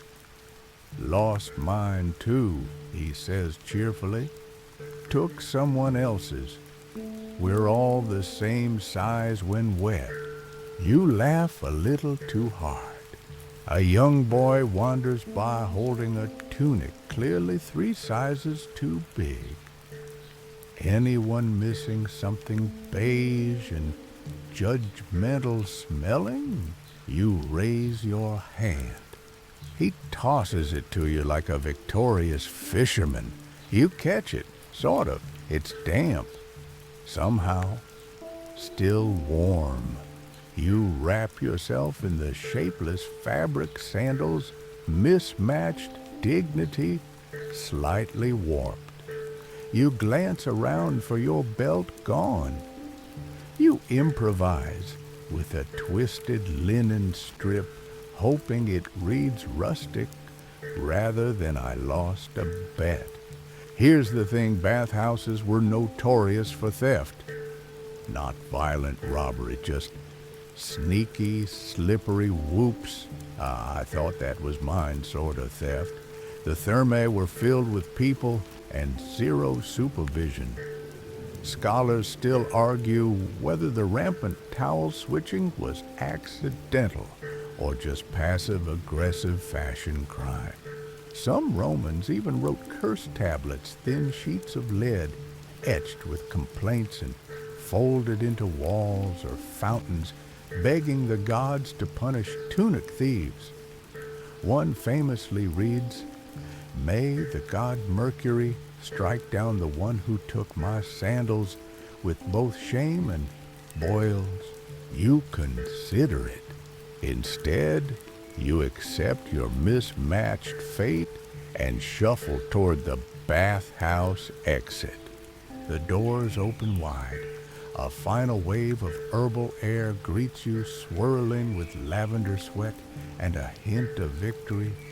You step out into the city, Rome proper, cobblestone streets, criers shouting news, merchants calling out the price of figs like auctioneers.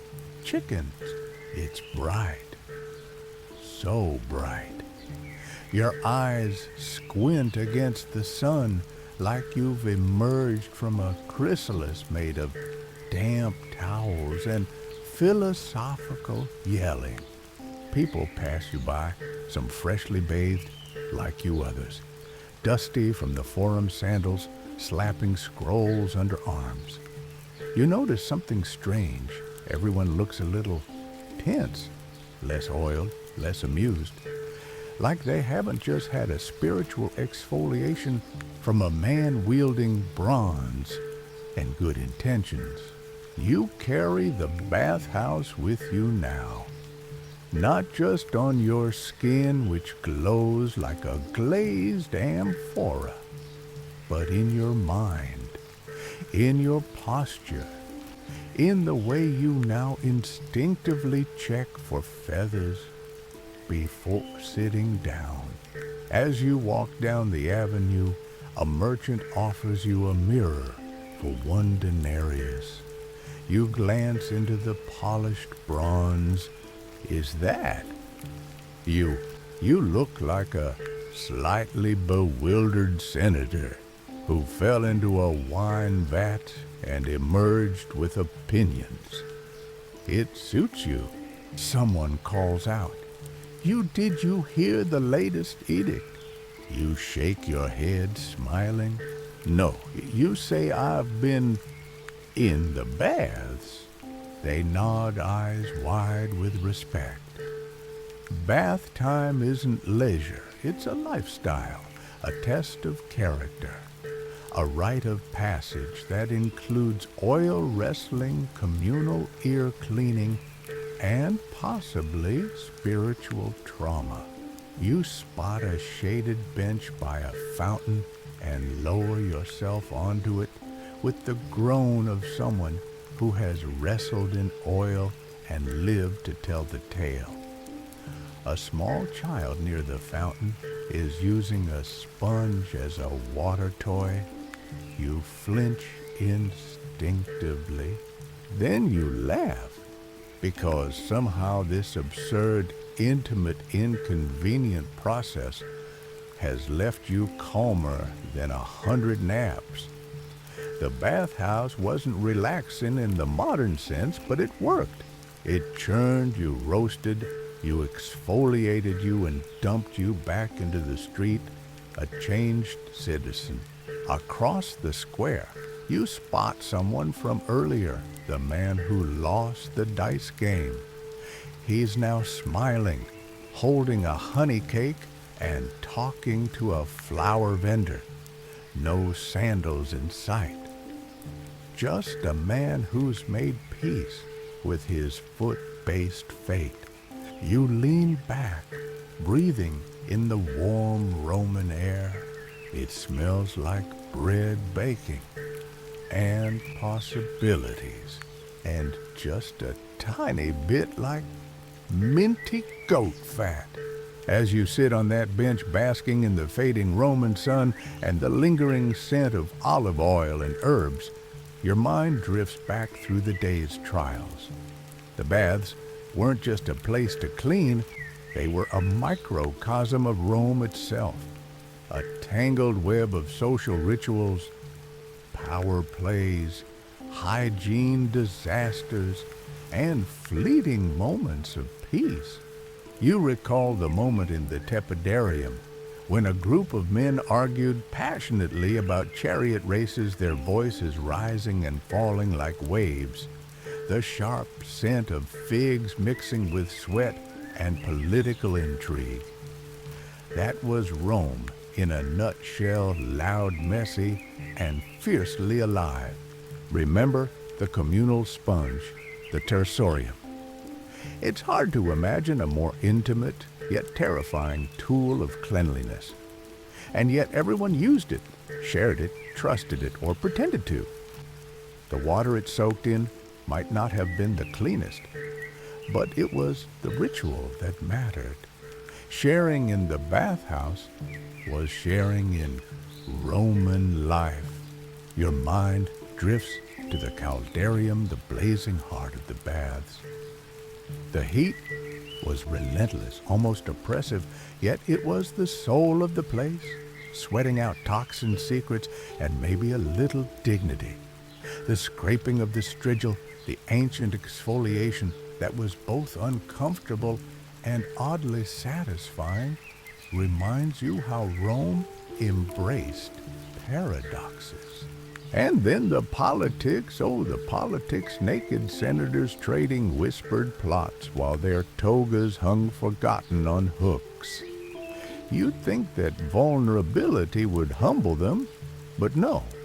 It seemed to make their barbs sharper, their eyes more calculating.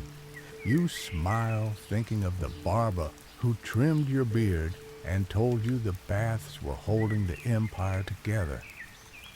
There was truth in that, you realized. The baths were a social equalizer, a place where a senator and a slave might share steam and stories only briefly. Historians still argue whether the baths were truly open to all, or if social hierarchies simply adapted to the mist and mosaics. Maybe both are true. What's certain is this: you wouldn't last a day in these baths without shedding more than just sweat. You'd shed pretense comfort and perhaps a bit of your modern sensibility. And that's the magic. Because the baths weren't just about getting clean, they were about being human. You close your eyes, the sounds of the city fading, replaced by the distant splash of water and soft echoes of laughter. The day in the baths may be over, but the story lingers, warm, strange, and unforgettable. Now, if you'll excuse me, I'm off to find a sponge and a feather. Just kidding. Or am I? The following morning, you wake up sore in places you didn't know existed. Your shoulders feel like someone kneaded them with enthusiasm and questionable training. Your calves are tight. Your ears itch faintly, possibly from the feather. You smell vaguely of thyme vinegar and residual trauma. And yet, you feel lighter. Not in a spiritual sense, no. Just in a very literal, they scraped off a layer of skin and dignity kind of way. You rise, slowly step outside, and breathe in the cool Roman morning. The city is already alive. Vendors setting up stalls, the clang of distant metalwork, a child yelling about a goat that probably does not belong in the forum. As you walk through the streets, your muscles warm and the soreness becomes bearable. Actually, more than bearable. You feel functional, refreshed, maybe even resilient. Is this what the Romans meant by salus per aquam, held through water? Possibly. You certainly feel like a slightly shinier version of the person who nervously entered the bathhouse yesterday. You pass a group of workers talking about last night's dinner, apparently involving eel stuffed with grapes, and one of them nods at you. Back from the therme, huh? He says, eyeing your glow. You nod. Survived it. He grins. Barely. That place will either kill you or make you a god. That might be an exaggeration, but it's not entirely wrong. As you continue through the city, you begin to notice something odd. People nod at you, not in greeting, but in recognition, as if they too once survived the sponge, like you've joined a secret society bound by oil and awkward eye contact in the steam room. You pass a woman balancing amphorae who leans in and says softly, "Be careful in the caldarium next time. That corner near the statue of Apollo is always slick." You nod solemnly. I remember. I almost died there. Everyone does, once. Even the stray dogs give you a little more space now. And as you walk, little memories rise to the surface. The man whispering about census fraud, the tortoise in the courtyard, the shrine to Fortuna, the smell of roasting nuts drifting through steam, the child waving a sandal like a victory flag. They blur together, surreal and sharp, all at once. There's a reason the bathhouses held such power in Roman life. They weren't just about bathing. They were arenas of social choreography. Every splash, scrape, nod, and whisper mattered. And you danced that dance. Clumsily, yes, but you danced. You overhear two men talking near a tavern. Did you hear what happened to that poet from the baths? What the one who rhymed heart with flatulence? Exactly. He got an invite to dine with a senator. You smile, because that's Rome for you. One moment you're being shaved with a dull bronze razor. The next, you're being considered for dinner with the political elite. All it takes is a few well-timed lines and clean armpits. You pause in front of a small fountain water, trickling gently a statue of a dolphin mid-leap. You reach out, let the cool water run over your fingers. No oil, no heat, no herbs. Just water. Clean, uncomplicated, honest. And yet, you know that later today, the baths will open again. The steam will rise, the gossip will flow, the oil will glisten, and another first-timer will stare in horror at a sponge on a stick. And you might go back. Not because you want to be steamed, scraped, or sponged again, but because the bathhouse changed you. It pulled you into the chaotic current of Roman life, stripped you bare, sometimes literally, and gave you a glimpse into something timeless. Community ritual, the shared absurdity of being alive in a world that's loud, strange, sweaty, and entirely too fond of communal hygiene equipment. And now, you walk through that world with a little more knowledge, a little more glow, and a healthy fear of men named Titus, offering free massages. As the afternoon sun climbs above the rooftops and casts long shadows across the cobblestone streets, you find yourself by instinct, more than intention, meandering back toward the Thermae. Not to re-enter, mind you. No, your skin still remembers every scrape and scorch, but something draws you closer. Curiosity nostalgia. A strange case of steam-induced Stockholm syndrome. You stand just outside the towering entrance. A pair of marble lions flank the grand doorway like sleepy gatekeepers. Inside, the low murmur of activity hums through the walls. It's alive again. Bathers come and go, fresh arrivals, nervously clinging to their tunics, while the veterans strut out, oily and blissful arms, swinging with the pomp of returning gladiators. You watch a man exit with one sandal and zero shame. He catches your eye, shrugs, and says, "Still worth it." You believe him.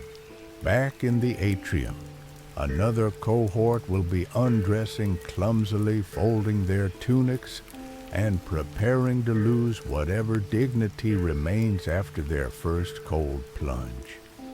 Some are locals, others travelers.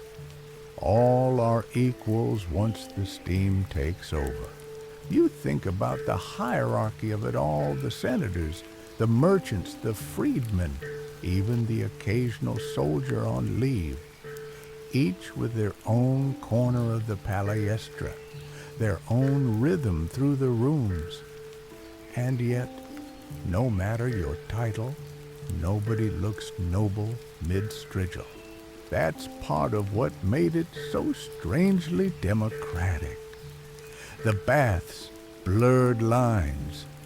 Power may have strutted through the entrance, but once stripped down and sweating, everyone was just another sticky soul hoping the sponge had been rinsed recently. You chuckle to yourself. That sponge really haunts the memory, doesn't it? Here's a fringe historical tidbit you might appreciate now. In some Thermae, there were full-time poets who composed verses specifically about the bathhouse experience. Poems about the heat, the strigils, the noise, even the occasional mouse floating in the frigidarium. They were like the Yelp reviewers of their day, armed with metaphors instead of star ratings.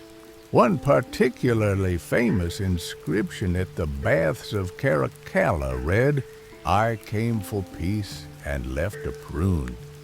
May Apollo dry the towels faster." Poetic, practical, Roman. Your thoughts are interrupted by a sudden shout behind you. A young man bursts out of the bathhouse, wrapped in nothing but a towel and panic. "Where's my other sandal?" he cries. A chorus of laughter erupts behind him. You nod in solidarity. Been there. Instead of lingering, you stroll along the side of the building. The stonework here is older, etched with graffiti in places where time wore away the polish. Scratched into a block near the back is a crude caricature of someone slipping arms, flailing one leg skyward, and underneath the word Vibius in capital letters. You guess Vibius never lived it down. You walk further and find a small herb vendor setting up beside the bathhouse wall. Bundles of rosemary, thyme, and lavender hang from her stall swaying gently. She greets you with a smile. Need something to take the sting off, she asks, offering a jar labeled simply Afterbath Balm. You grin. What's in it? Don't ask. Just rub it where the strigil got too excited. You buy it, obviously, with the jar tucked under your arm and the faint sound of flute music drifting through a high window. You pause. Just pause. Because even though you're no longer in the bathhouse, it hasn't quite left you. It lingers in the way your joints feel looser, in the echo of gossip bouncing off marble, in the memory of a shrine buried in steam. You walk away slowly, but with a kind of gravity that wasn't there before. Like the stone beneath your feet feels a little more familiar, a little more yours. And deep down, a quiet part of you wonders if just maybe after the soreness fades and the oil finally washes off, you'll go back. Not for the feather. Never again for the feather, but for the ritual, for the heat, for the reminder that even in a world of empire and excess, people still gather to scrub themselves clean and tell ridiculous stories. That's Rome, and now it's a little bit you too. Evening creeps into Rome like a cat slow, shadowy, and comfortably indifferent to your personal hygiene journey. The streets glow with the soft amber of oil lamps, flickering against the whitewashed walls. The smell of grilled onions and wine-soaked lentils drifts from taverns. A lyre plays somewhere nearby, slightly out of tune. It's perfect. You've returned home well the domus you're staying in, a modest one. 2 rooms, a slanted roof, and a neighbor who believes in enthusiastic nighttime bread making. You cross the threshold, the warmth of the stone walls pressing close like an old cloak. You light a small lamp and sit on a stool staring at your sandals. One is still damp. The other is not yours. You don't even know how long you've been wearing it. You accept this as a permanent part of your identity now. You set the mystery sandal aside with reverence. Then slowly, you begin the post-bathhouse inspection. You stretch your arms, no cracking. Bend your knees, less protesting than usual. You touch your shoulder, and instead of the usual knot of tension, there's softness. The ghost of the bathhouse massage lingers in your tendons. You uncork the jar of afterbath balm from the herb vendor. The scent is both alarming and inviting, something between mint rosemary and possibly burnt fig. You dab it on your shoulders and immediately feel either healed or marinated. You sit in silence for a moment, letting the day catch up to you. You remember being scraped by a man with the enthusiasm of a sculptor and the subtlety of a blacksmith.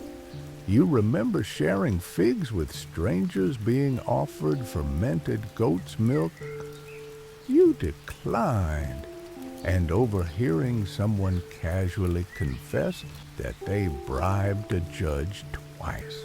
And you remember the woman in the steam room who declared herself too old to care about rules and made the sudatorium her throne. That's the beauty of the baths, you realize. They weren't just about getting clean. They were about stripping down literally and metaphorically until everyone was just human.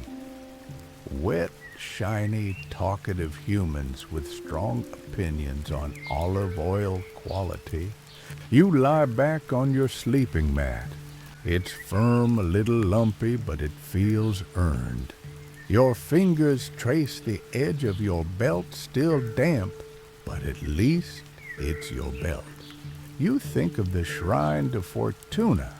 You offered her a coin, and in return you received, well, a half-sanitized sponge and a surprise tortoise, but also a kind of clarity, a reminder that in the heart of empire and elegance people still gathered to sweat and stumble together. You imagine the bathhouse now slowly quieting as the last bathers shuffle out, skin pink, spirit sleepy. Attendants scrub benches. The caldarium hisses in protest as its fires are banked. The sponge sticks are rinsed, hopefully, and the mosaic gods on the walls blink silently in the torchlight, having seen it all before. You think about writing a message on a wall somewhere, your version of a bathhouse Yelp review. Maybe survived, was steamed, scraped, judged, and oddly reborn. 9 out of 10, bring your own sandals. You close your eyes. Outside, someone's arguing about garum recipes and a dog is barking at its own echo.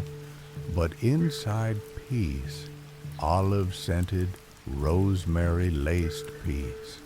And maybe tomorrow or the next day or the day after that, you'll go again. Because it turns out the Romans knew a thing or two about life. You just have to live it sweaty and slipperless, one strigil swipe at a time. The next morning arrives, not with a trumpet, but with the clatter of amphora being unloaded from a cart outside your window. The city doesn't wake gently. It barges into the day like a man late for his own execution, shouting about olives and imperial decrees.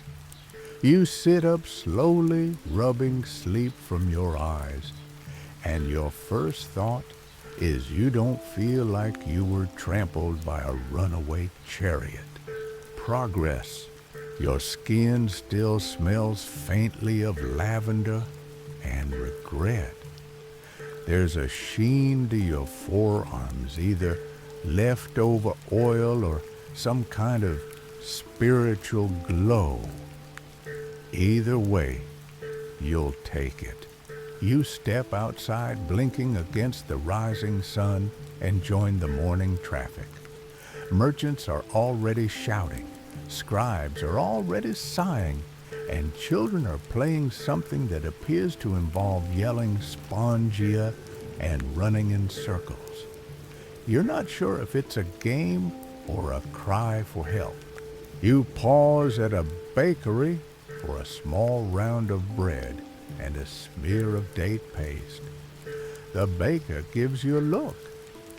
You've got the bathhouse look. What's that? He taps his temple. That 1,000-yard stare of a man who's seen too many sandals and not enough soap. You smile. You can't argue. As you munch on your bread, you wander toward the Forum. The city pulses around you, marble and mud in equal measure. But even amidst the noise, you feel strangely separate from it, like you've been inducted into a secret society of the oiled and initiated. Then, as if summoned by your thoughts, a familiar face appears. Titus, yes, that Titus. The one who scraped your back like he was trying to remove your entire past. He sees you, grins, and holds up a freshly polished strigil. Ready for round two.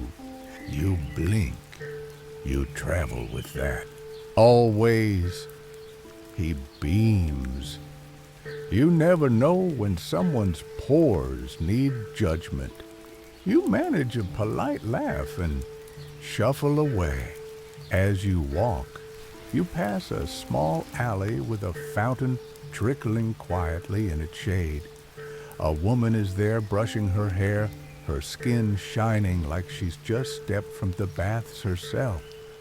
She looks serene, untouchable, but as you pass, she catches your eye and winks. Striggle scars, she says. They fade. You nod, strangely comforted. You stop by a public notice board to glance at the day's news. One flyer is advertising a philosophical debate. Another, a mime show. And tucked between them a scrap of parchment that reads, "Baths reopened after minor flooding. Sponge sticks replaced. Fortuna be praised." You stare at it for a long moment. There's something comforting about the idea of things carrying on steam, rising oils, warming sandals, being mixed up in the apoditerium like cosmic fate in action. You consider writing your own note, a warning, a haiku, something about ear, feathers, and dignity.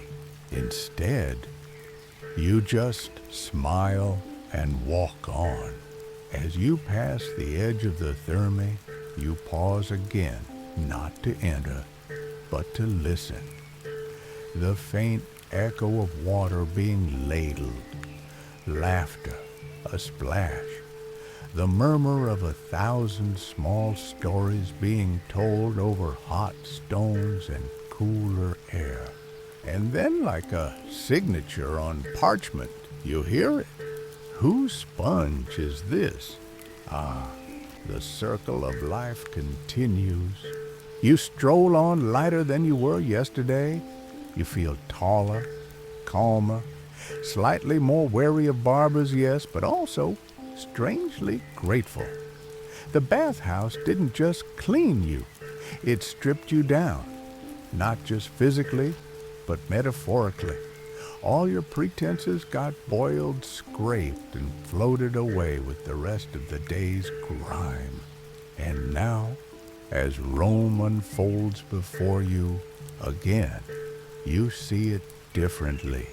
Not cleaner, just clearer. You pass a dog sleeping in the middle of the road and step around it like a seasoned local. A child throws a fig and misses a pigeon. Someone quotes Cicero out of context. Everything is delightfully back to normal.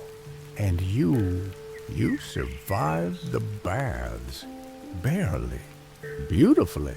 And somehow, despite everything, you kind of want to do it all again.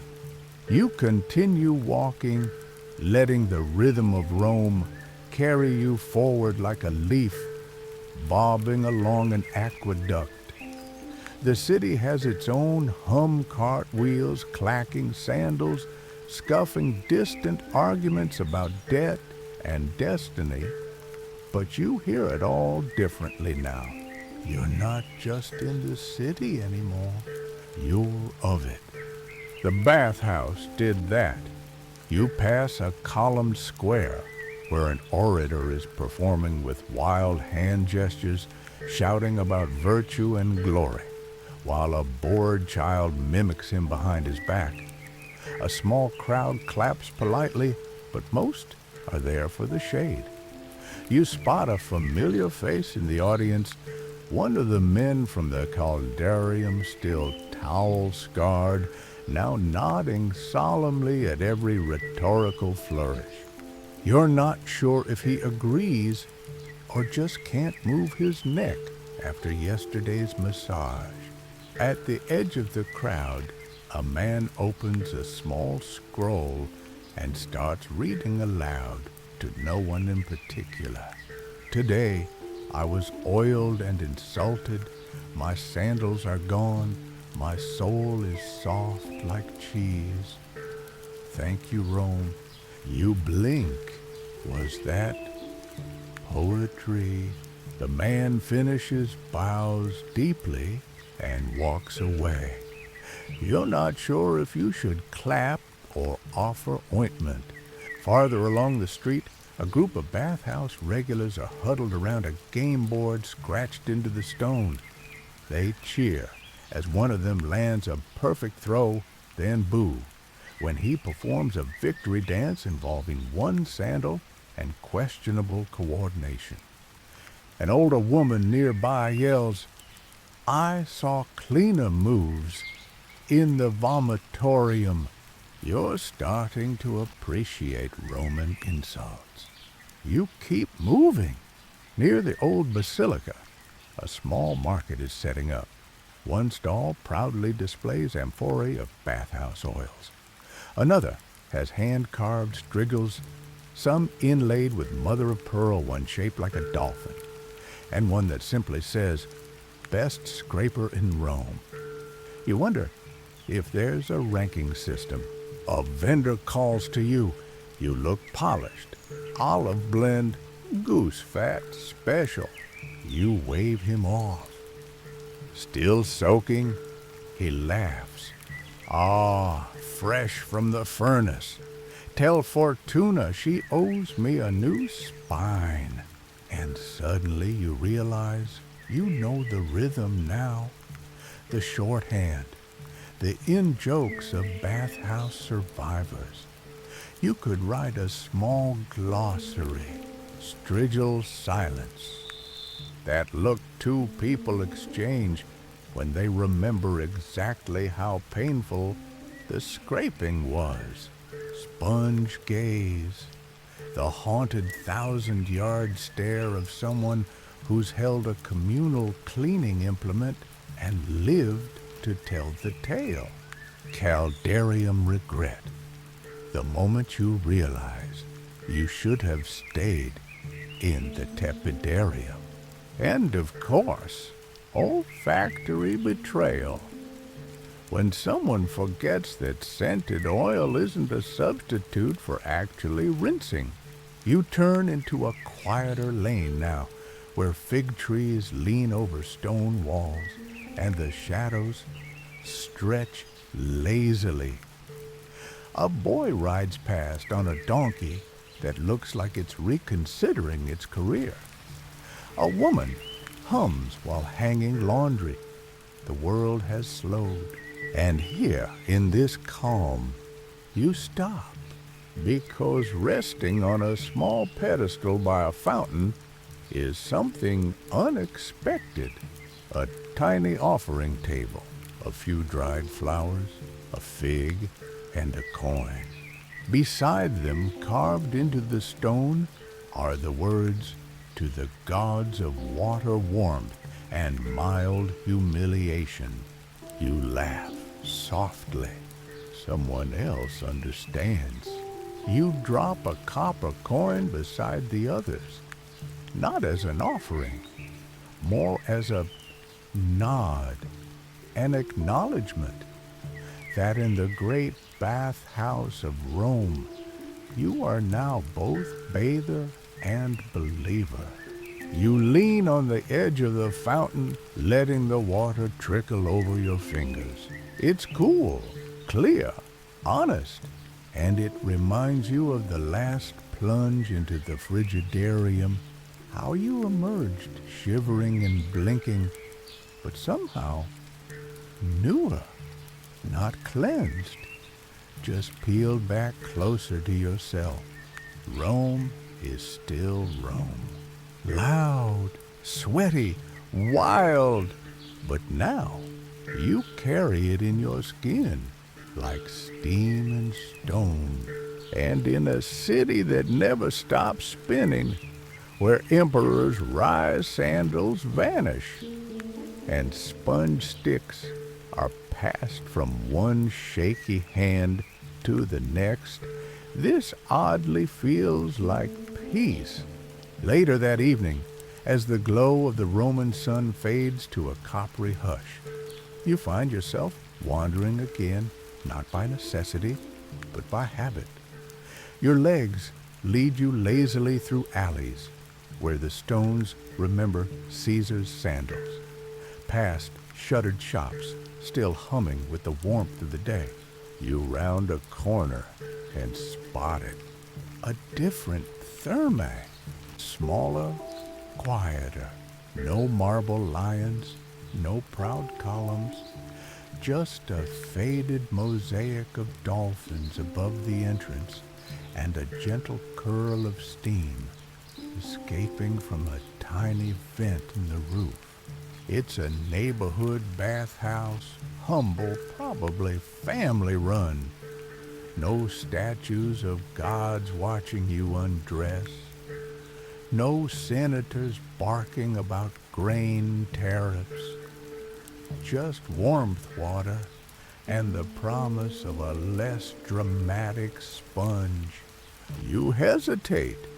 You're not planning to go in, but still, you step closer. You peer inside. The apodicterium here is cozy with wooden benches and a single slave folding towels with surprising care.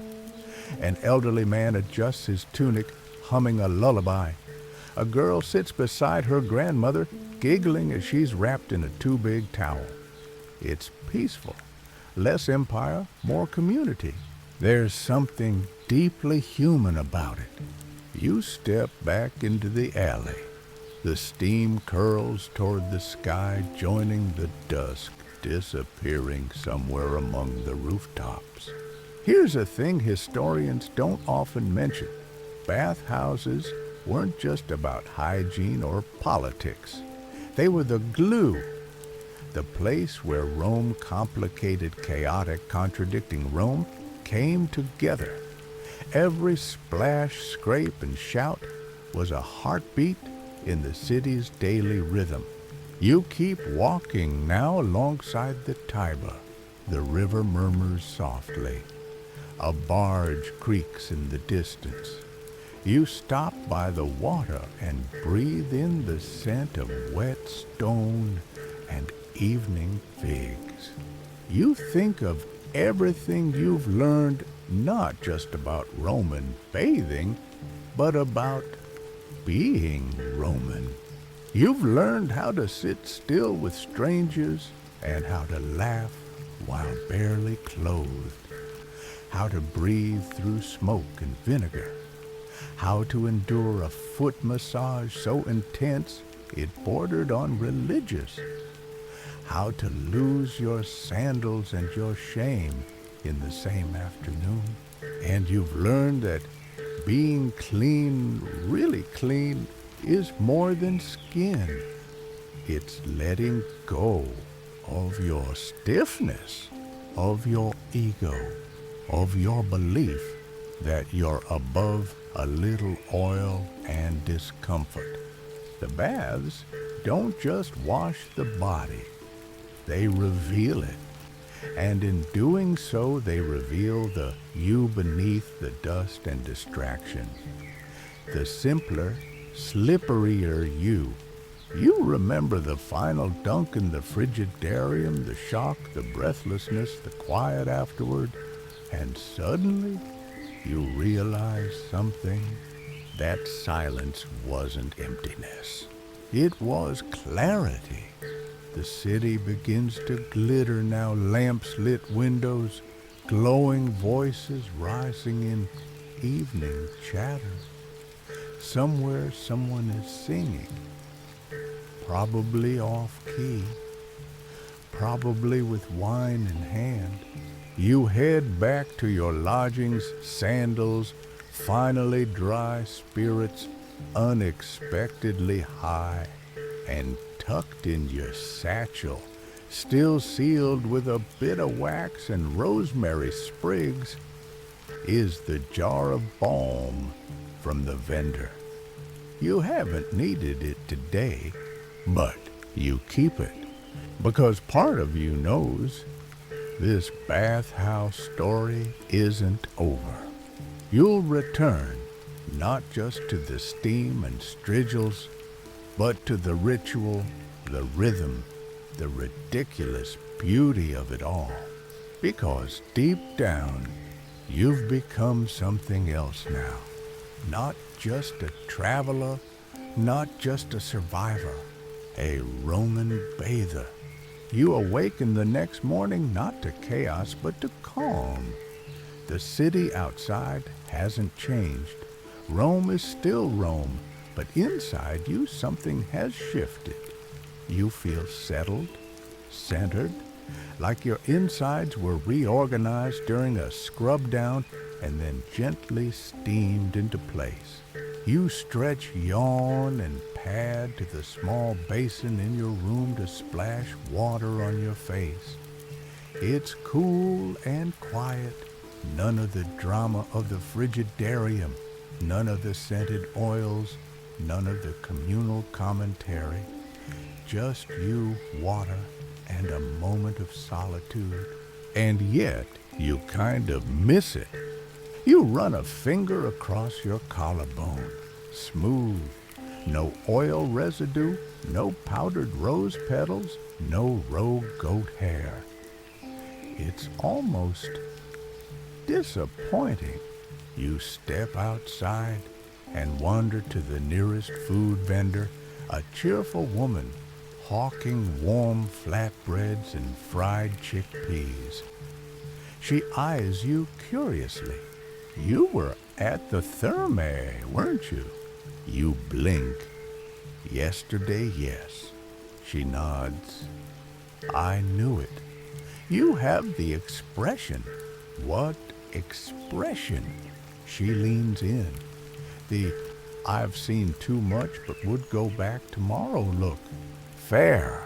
You take your bread and wander toward the edge of the forum. The city is in full swing. Merchants shouting prices, philosophers arguing under columns, children balancing amphora lids on their heads for sport. Pigeons gossip with unnecessary volume. And there, near the basilica, you see something odd, a small cluster of people standing in front of a man with a wax tablet. He's reading aloud, clear and proud. To bathe is to forget the world, the war, the wine, until the sponge reminds you where your shame still hides. A pause. Applause. You've stumbled into an open-air bathhouse poetry recital. Of course that exists. The reader bows, steps back, and another poet steps forward, this one wearing a towel like a toga and gesturing dramatically.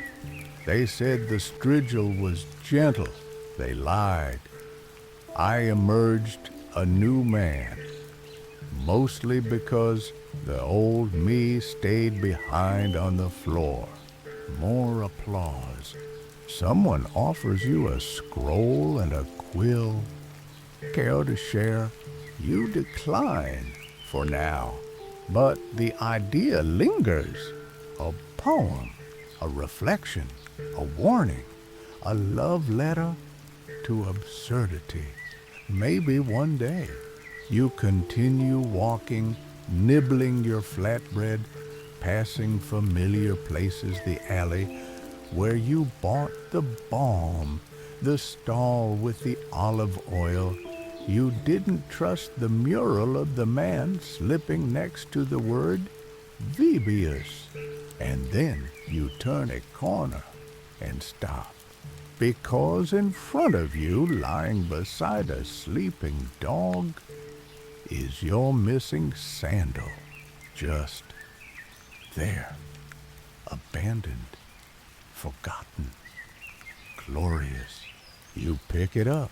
It's dusty, worn, still faintly damp around the strap, but unmistakably yours. You glance around as if someone might leap out and demand it back. No one does. You smile and swap it for the mismatched one you've been wearing. It feels right, balanced, like the final piece of the day-long bathhouse jigsaw has snapped into place. You walk on now in matched footwear and philosophical alignment. You pass a woman plucking herbs by a public fountain. She hums to herself, grinding something in a small stone bowl. You recognize the scent rosemary mint, maybe a hint of myrrh. Bathhouse blend, you ask. She nods, keeps the spirit clean. You're not sure if she means it literally, medically, or mystically. Maybe all three. You watch the water flow from the fountain's mouth, shaped like a lion's head, and wonder how many bathers have stood here after their plunge, refilling their jugs, rinsing their sandals, thinking about sponge sticks and politics and whether the oil guy overcharged them. You're one of them now, part of that lineage, that soapy, oily, slightly traumatized lineage. And with that realization, you keep walking, slow, steady, glowing faintly under the Roman sun. The sun climbs higher, heating the stones beneath your feet, but you barely notice. You move with a certain ease now, a post-bathhouse gait that comes from being both roasted and reborn. Your joints are looser, your breath deeper, and your tolerance for nudity in public spaces significantly increased. You wander down to a quiet square tucked between two aging temples. The hustle of the forum fades behind you, replaced by the soft clatter of amphorae and the smell of drying herbs. There's a bench beneath an olive tree. You sit and you reflect, not in a dramatic, toga on a balcony kind of way, just quietly, letting the memories sift through your mind like sand, through a strigil, the splash of cold water in the frigidarium, the hiss of the caldarium's breath. The moment the feather touched your ear and you questioned everything, you laugh softly to yourself. A passing vendor raises an eyebrow. You nod. Baths, you say simply. He nods back. No further explanation needed. It's strange, you think. The bathhouse was overwhelming, messy, loud. Sometimes too hot, sometimes too intimate. But it gave you something you didn't expect, stillness. Not during the process, no, but afterward, like a storm that leaves behind clearer skies. You glance down and notice your fingers still smell faintly of that balm, the rosemary and honey mix. You rub your thumb against your palm, smooth, resilient. That weird tension that clung to your shoulders for days gone. You look around the square. A group of children chases each other between the columns, pretending to be senators. One of them yells, "You dishonor the aqueducts," before collapsing in giggles. Another holds up a scroll like a shield. You suspect it's their mother's shopping list. You lean back and stare at the sky, bright impossibly blue, interrupted only by a lazy swirl of birds and someone's laundry flapping in the breeze. And here's what surprises you most. You feel proud. You survived the sponge. You endured the feather. You walked out of the caldarium with most of your skin and a small part of your soul still intact. You're part of the eternal cycle now. Bathe, sweat, scrape, float, dry, judge someone's sandals, repeat.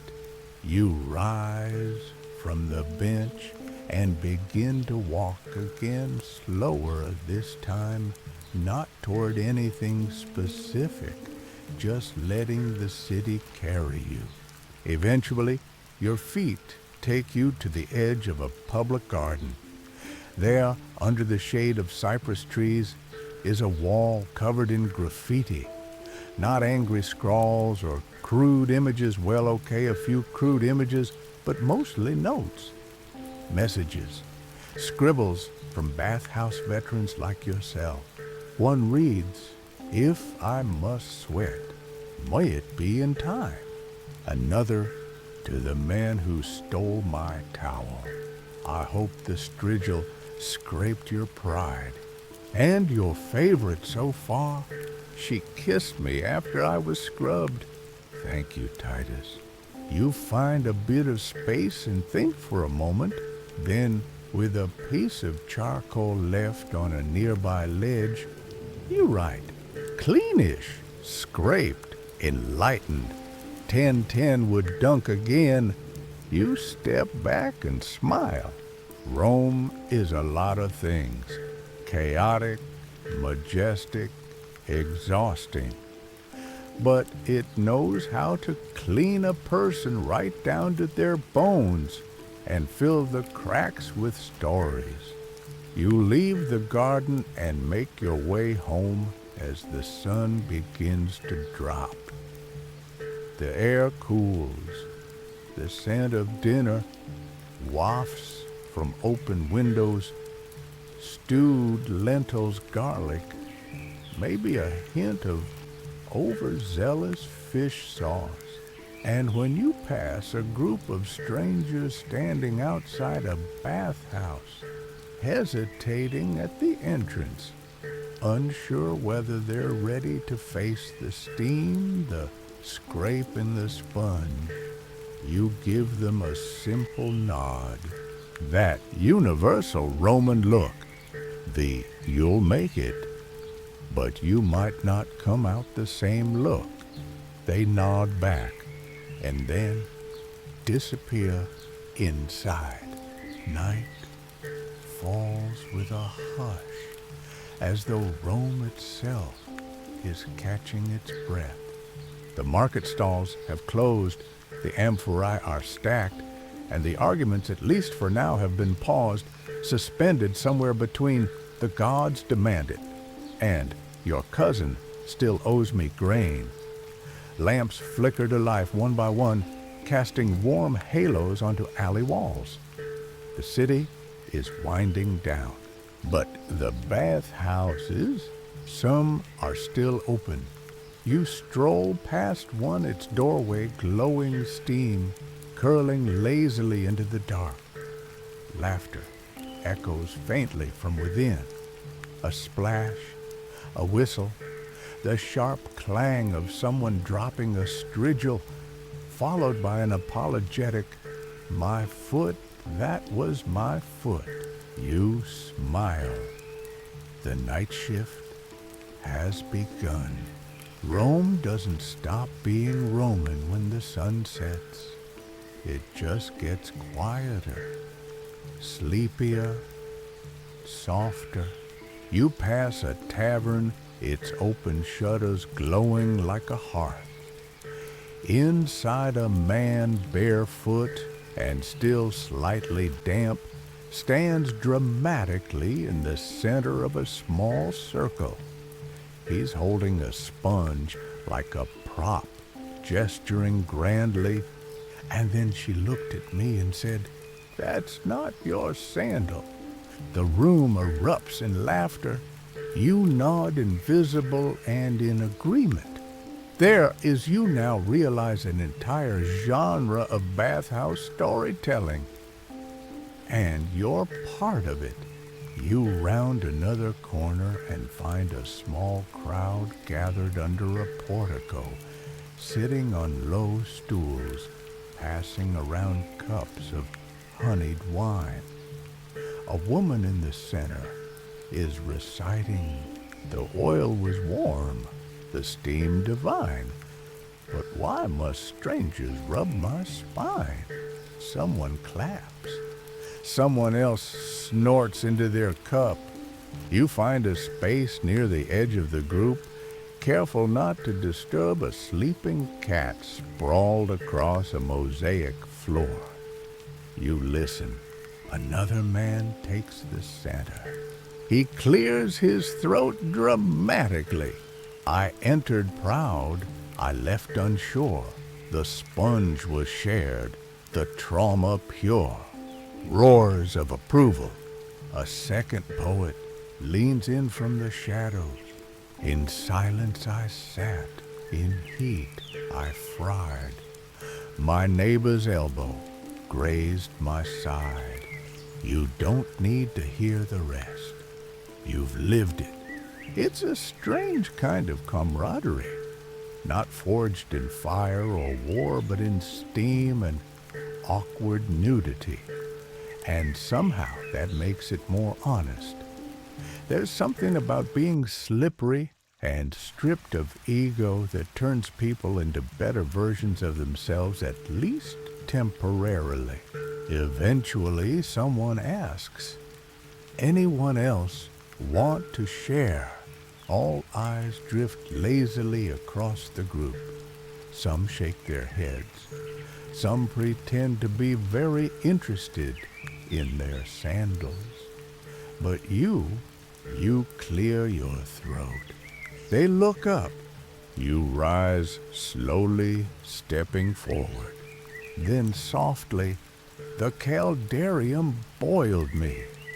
The strigil betrayed me. The sponge haunts my dreams. Yet I'll return." Silence. Then applause. Real applause. Someone offers you a cup of wine. You accept. It tastes like fig's dust and mild regret.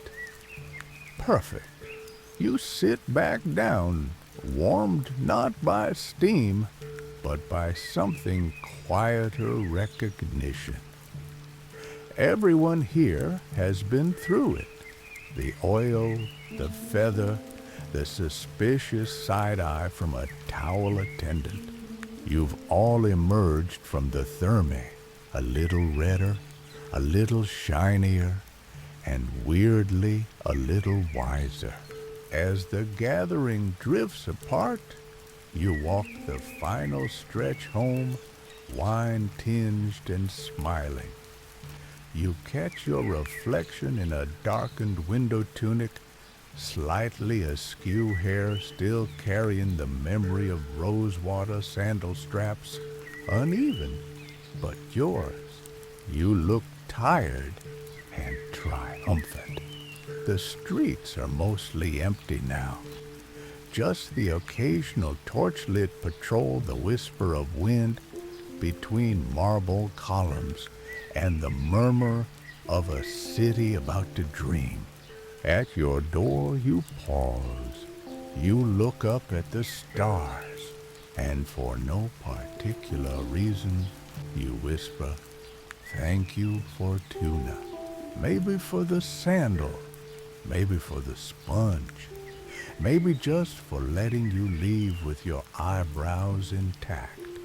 You slip inside, and sleep at last comes easy. The next few days unfold in the way only Roman days can, filled with small dramas, unsolvable debates, and the constant background noise of people yelling about fish sauce like it's life or death. You return to the forum. You dodge a stray cart.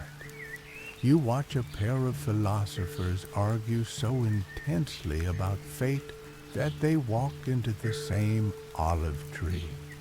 Life carries on, but something's changed in you. You're calmer, more patient. Your shoulders sit lower. Your sandals don't slap with urgency. They glide like they know where they're going now. It's not the water. It's not the oil. It's the bathhouse rhythm that's soaked into you. A kind of ritual, knowing that there's no rushing the process. You sweat, you scrape, you shiver, you survive, and you come out not just clean, but reset. You're at the bakery again waiting for your usual bread when a young man beside you nervously asks, "Have you been to the Therme?" You nod once or twice. He hesitates. "Is it true about the sponge?" You smile kindly. It is. He goes pale. Oh, just don't make eye contact when someone's using it. He blinks, and never leave your sandals unattended. You grab your bread and walk off, leaving him to contemplate the mysteries of public hygiene and possible soul loss. Around the next corner, you spot something new, a sign freshly painted and hanging from a doorway with laurel leaves around the frame. It reads, "Bathhouse games, poetry, strigil speed, contests, and more. All welcome. Leave your shame at the door." Of course you attend. You show up just as a man is attempting to race someone else in a full strigil scrape session. It's like competitive exfoliation meets synchronized suffering. A woman with a wreath of myrtle steps forward and recites, "I left the caldarium whole, but the feather took my soul." Thunderous applause. Someone else tells a story about getting caught in the wrong changing room and accidentally insulting a senator's dog. You're not sure if any part of it is true, but it's very Roman.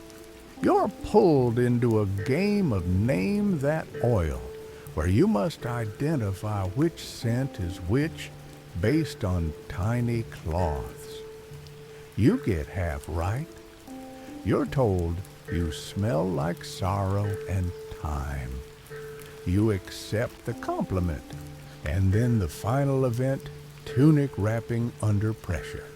You lose badly, but it doesn't matter, because by now you're not just attending the culture, you're part of it.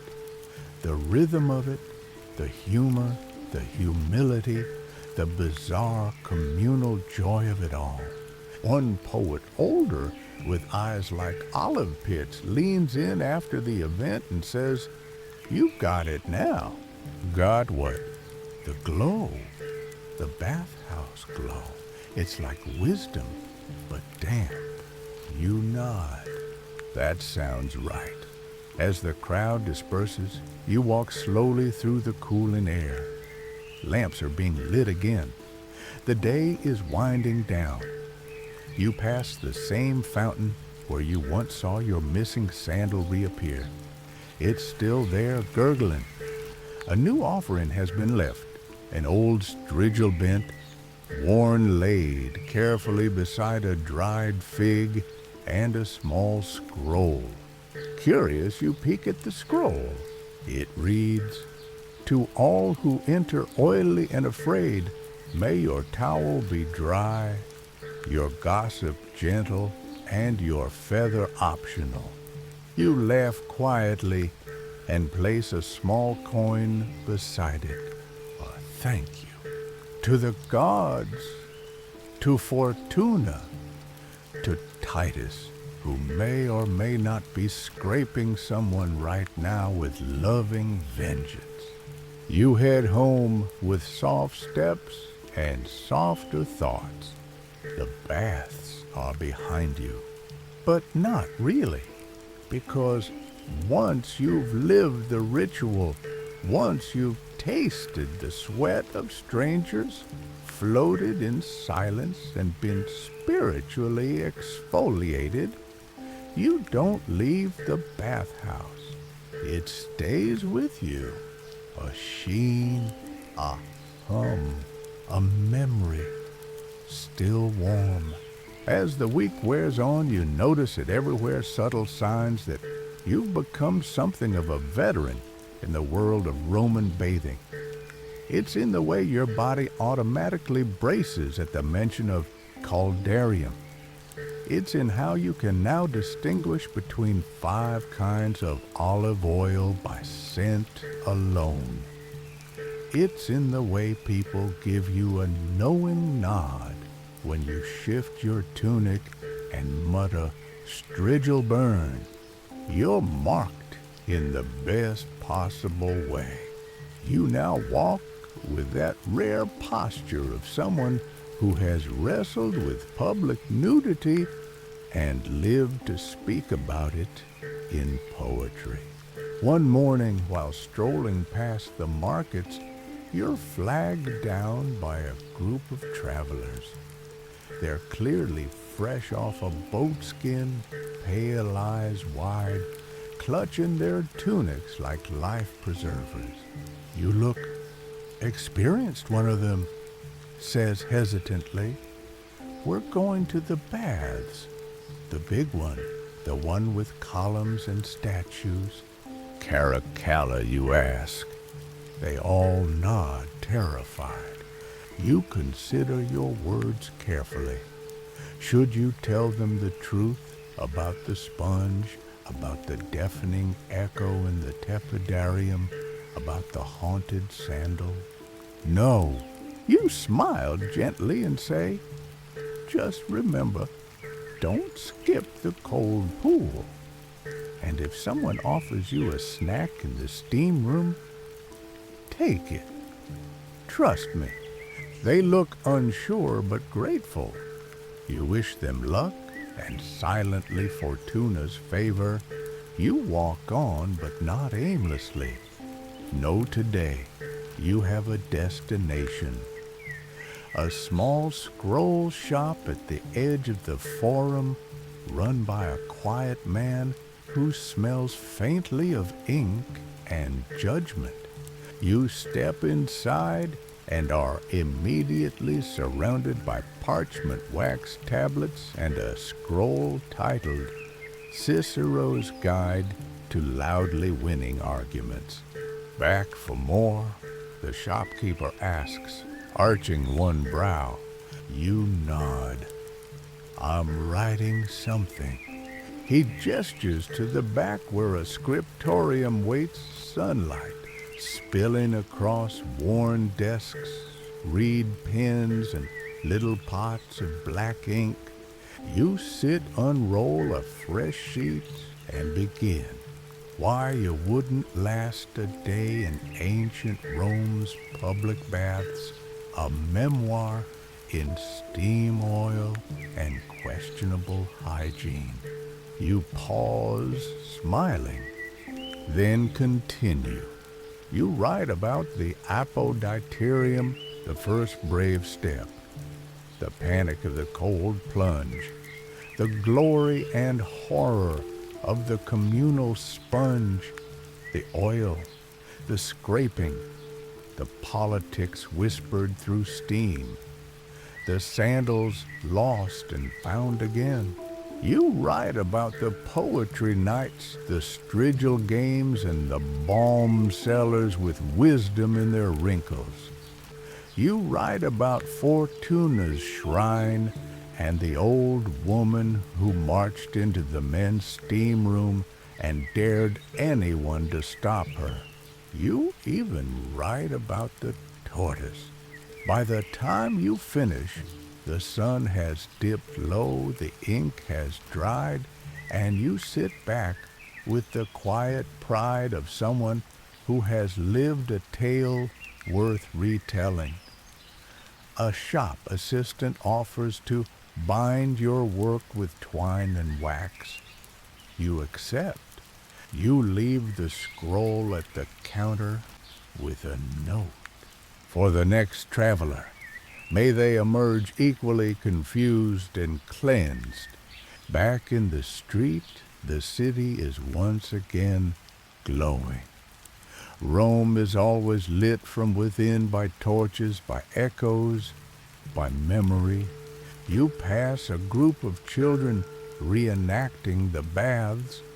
One has a feather, one has a stick, one is clearly pretending to faint in the caldarium. You don't intervene. Let them learn. As you reach your doorway, your neighbor is outside airing his laundry and complaining loudly about foot fungus. You nod and say, "Bathe in rosemary twice a week." He blinks. "You're one of those now, aren't you?" You grin. "No, I'm worse. I've become an enthusiast." He groans. "Gods help us." You step inside and light your lamp. The scent of the balm still clings faintly to your towel.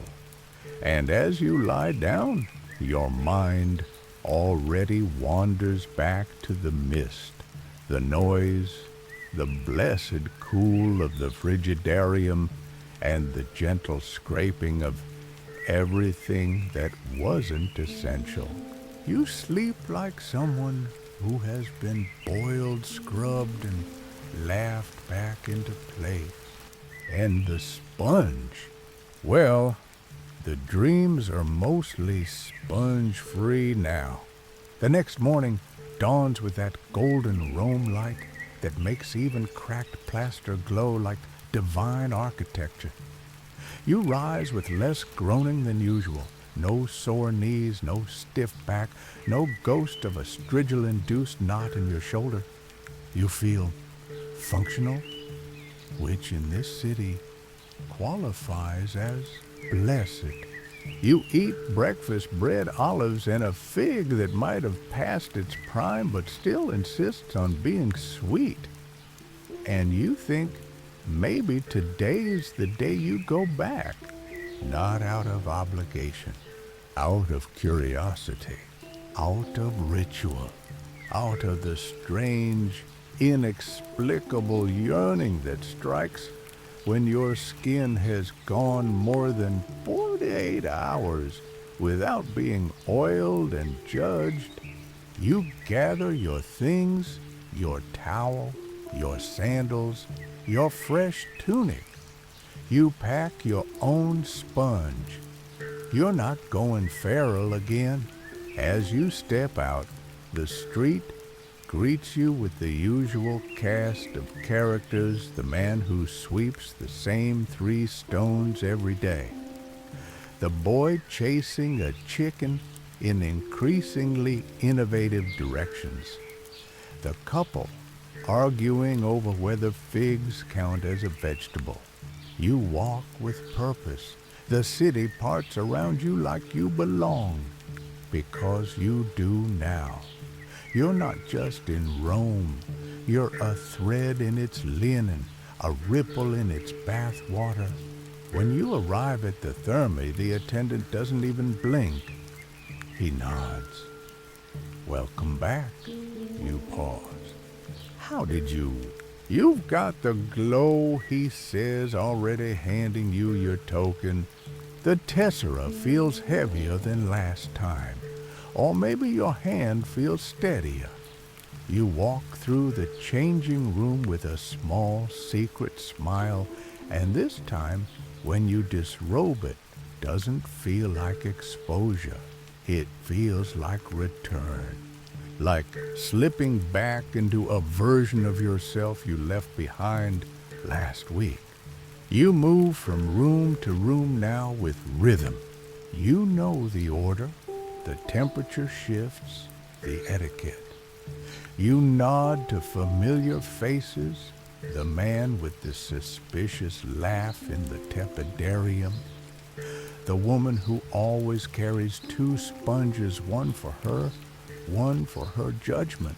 You notice everything, the chipped tile that marks the best spot near the hot basin, the faint crack in the mosaic above Venus's shoulder, the way the light filters in at this hour, hitting the oil jars, just so, making them glow like gold and amber. In the sudatorium, you sit quietly. No need for performance, no need to comment or flinch.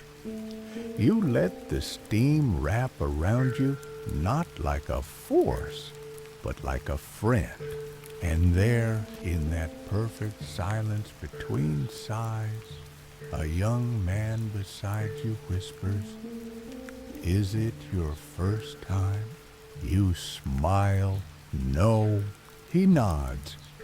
"Any advice?" You consider this. Breathe slower than the room, you say, and don't trust the towels.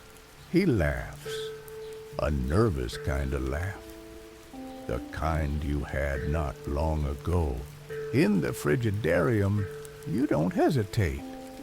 You dunk, fully gloriously, with the smooth confidence of someone who's already had their dignity dissolved and reformed. You float, and you realize the most surprising thing of all, the bathhouse is no longer a test. It's a temple, a chapel of bodies and heat and human absurdity, a sanctuary where status peels away with sweat, and what's left behind is something simpler, something real. You sit in the atrium afterward, sipping diluted wine from a clay cup, watching the light shift across the floor. Someone is reading poetry nearby, badly but earnestly.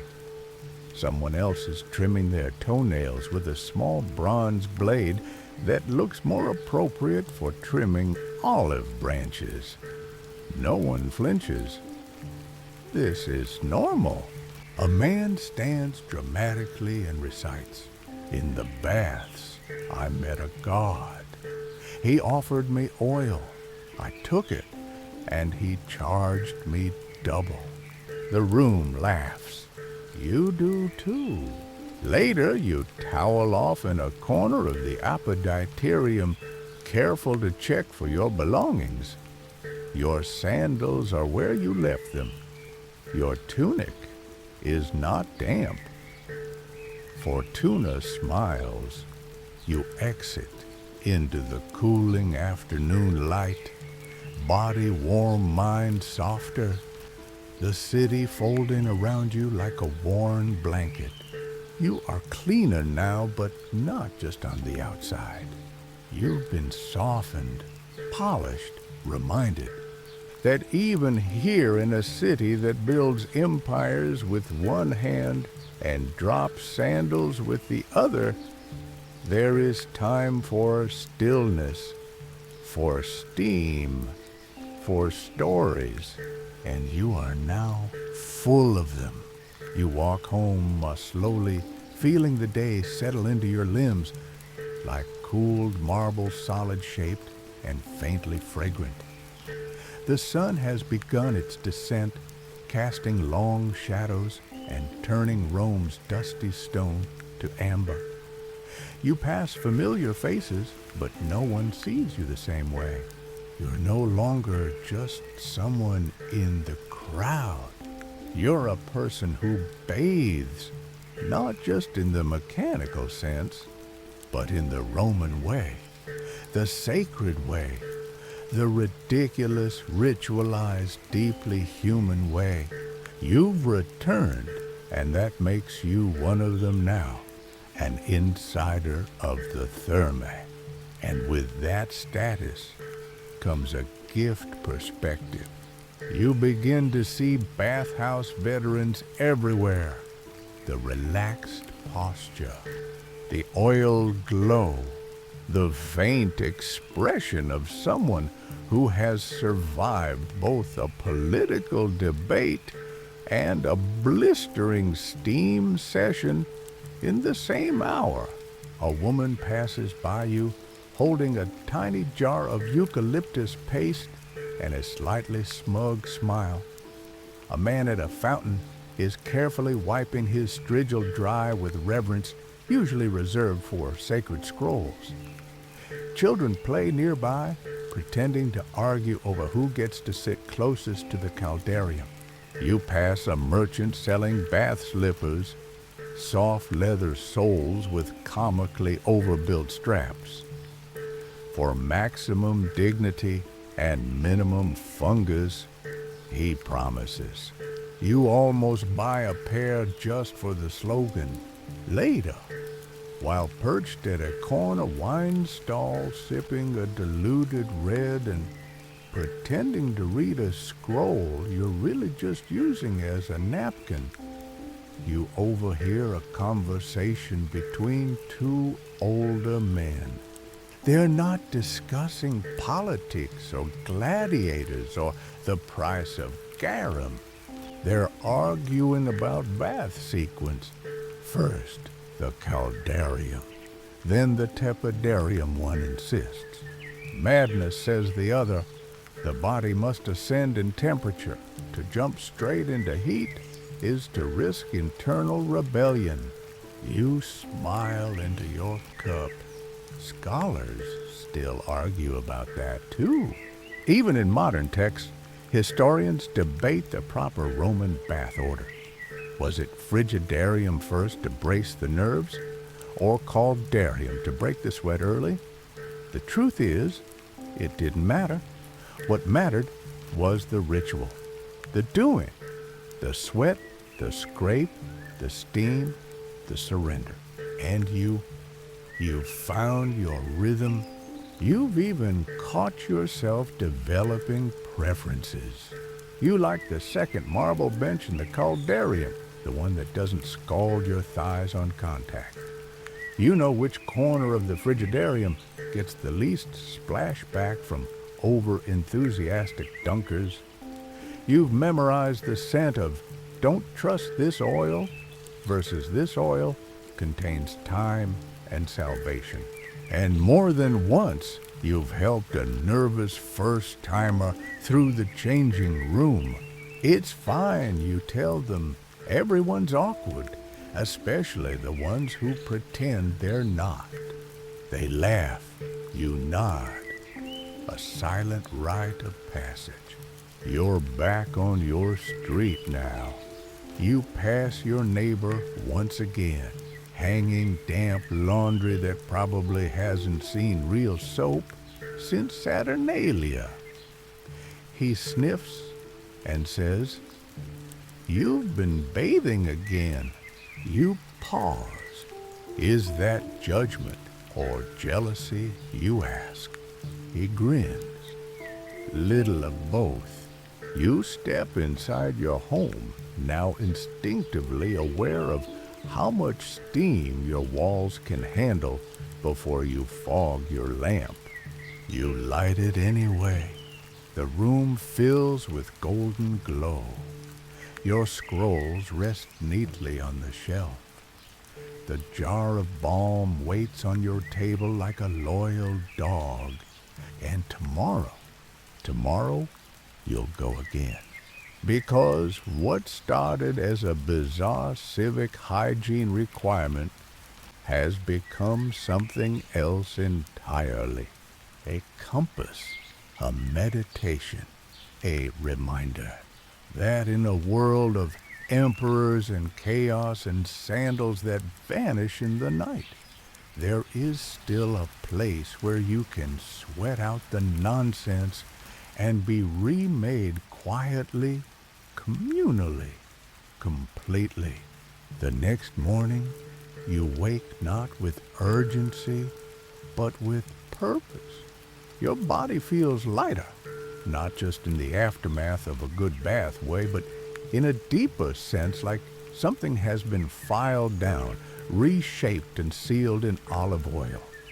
You rise slowly, stretching with the quiet smugness of someone who knows where their sandals are and has quite literally found their footing. You break your fast with dates, flatbread, and a dollop of goat cheese that may or may not be past its prime. You don't care. Your gut has seen worse. It survived communal fig sharing in a steam room. As you step outside, Rome greets you not with chaos, but with familiarity. The same barking merchant on the corner, the same tunic-clad man feeding pigeons like they're minor deities. But you move through it differently now. There is a bathhouse rhythm in your walk, a Strigil-earned serenity in your gaze. At the market, someone tries to upsell you on perfumed oil. You sniff it once and say, "Too much myrrh, not enough mint." The vendor recoils. "Bathhouse regular?" he asks. You nod once. He bows slightly. Respect. You stroll down toward the forum again. A group of children is skipping stones into a fountain, laughing loudly as one of them slips and blames Mercury. Their mother sighs, mutters a prayer, and resumes hanging laundry from a second-story balcony. You pause to admire a mosaic outside a small domus. It's of Neptune, naturally, but someone has scratched a poem beneath it in careful script. Here I stood, here I steamed, here I prayed my skin survived. You grin. That could be your new motto. A fellow bather from the games passes you a man with too much chest hair and too little shame, nodding knowingly. "Tepidarium again today?" he asks. You shrug. Might skip it. Go straight for the plunge. He whistles. Brave or foolish. Same difference in Rome, you say. And it's true. This city doesn't distinguish between the two. Not in the streets, not in the Senate, and definitely not in the bathhouse. You wind your way back to the Therme, the big one. The one with the wide arches and the lion-headed fountains and the lingering air of soap-scented superiority. And even though it's crowded already, chatter spilling out into the street, you feel no hesitation. You know this dance. In the apoditerium, you undress with the efficiency of a veteran. No fumbling, no uncertain glances. You fold your tunic neatly, place it where it won't be mistaken for a towel, and give your sandals a brief blessing. Inside the rooms welcome you like an old friend. The tepidarium warm humming, scented like herbs and possibility. A group of younger bathers gossips about someone who fainted in the sudatorium. Dramatic, one says. You nod. Or dehydrated. The caldarium alive with mist. You head straight to your favorite bench the one with the slight dip that collects just enough steam to feel divine, but not enough to burn. A man beside you is debating philosophy with a vendor of boiled eggs. The egg vendor is winning, the strigil scraping. You barely flinch now. In fact, you lean into it. You've developed preferences, angles, a favorite scraping pattern. You're not just surviving the ritual, you're optimizing it. And when it's time for the cold plunge, you walk straight in, no hesitation. The shock is still there, always there, but you've made peace with it. The shiver, the sting, the little gasp that reminds you you're alive, not surviving, living. You float briefly, long enough to let the silence soak into your skin. Sound of the city fades behind the walls. The echo of gossip, the rustle of tunics, the soft clink of strigils on stone, it's all muffled, now distant. Here in the water, you are weightless, cleansed, not just of sweat and oil, but of everything else. The noise, the dust, the too muchness of Roman life. It slips away. You emerge slowly, steam rising from your skin like incense from a temple altar. And as you dry off, you hear someone in the apoditerium whisper, "He's been here before. Look how calm he is." You smile. You step back into your tunic, into your sandals, into yourself. And you step out of the bathhouse into a city that hasn't changed. But you have. The final stretch of sunlight drips down Rome's tiled roofs like honey. You walk through it, slowly letting the warmth settle into your freshly steamed skin, your freshly re-threaded mind. The thermae are behind you, but the feeling of them clings not heavy, not burdensome, but like the scent of rosemary in your hair, gentle, faintly absurd, deeply grounding. You don't rush. You've learned not to. You stopped by a stall that wasn't there last week, selling carved wooden strigils painted with jokes. One reads, "I came, I saw, I scraped." Another, "May your towel be dry and your sponge anonymous." You buy one, of course you do. It rattles lightly as you walk, tucked beneath your arm like a tiny badge of honor. A reminder that yes, you did that, and you lived.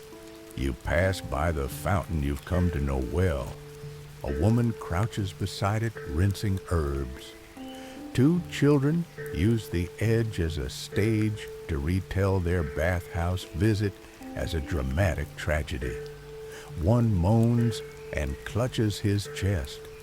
The steam, it took my will to live.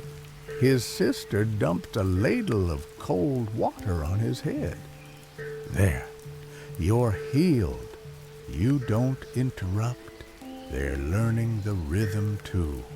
You continue home, climbing the worn steps of your modest domus. You pause in the doorway. You're not eager to light a lamp or eat or even sit. Not yet. You're content. The kind of contentment you only feel when something strange and difficult and laughable is done. And you didn't just survive it, you surrendered to it. Let it press and scrape and melt and cleanse. You exhale, and for the first time in this city of marble and myth and chaos, you feel completely at ease in your own skin. That's what the baths gave you.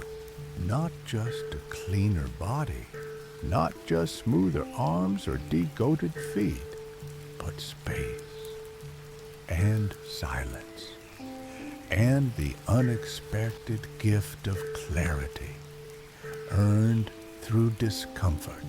You think about the old man who muttered politics between sweats, the tortoise in the courtyard, the sponge. You will never forget the sponge. The poet who described his strigil like it was a betrayal and a love affair at once. You think of Fortuna watching silently from her alcove as men dropped coins and fears alike at her feet. And now here you are, just another Roman. Not because you were born here, but because you bathed here in the same water, with the same doubts, in the same rituals that have scrubbed emperors and bricklayers into the same slippery truth. We're all a little ridiculous. We all want to be seen, and sometimes we all need to be boiled and basted and gently exfoliated until we remember what matters. You light your lamp. It flickers soft and gold. You lay down, pull the linen over your shoulders, and feel the day sigh out of your body like steam rising off warm stone. You drift, and before the dreams come, you hear one last echo, deep and distant. Whose sponge is this? You smile. Of course, Rome never sleeps, but tonight you will. So now as you lie there warm and still, let everything fade. Let the echo of footsteps on marble dissolve into softness. Let the crackle of torchlight behind ancient stone grow dim. Let the scent of rosemary and oil linger just at the edge of memory, faint, gentle like steam, curling off your skin. You've wandered through the hallways of a world long gone. You've felt the weight of the water, the hush of the heat, the rhythm of rituals carried out by people not so different from you. You've been through discomfort and laughter, through silence and spectacle, and now it's time to rest. There are no strigils here, no chatter, no waiting for your turn at the oil basin, only you. Soft sheets, quiet breath, and a city far away. You've earned this stillness. Let your body go heavy like marble warmed by the sun. Let your mind unlace its sandals and step into sleep. Rome can wait. The sponge will still be there tomorrow, but tonight is for drifting. Easy, slow, unbothered. As the bathhouse doors close gently in your memory and the oil lamps flicker out, you are exactly where you need to be. Clean, centered, whole,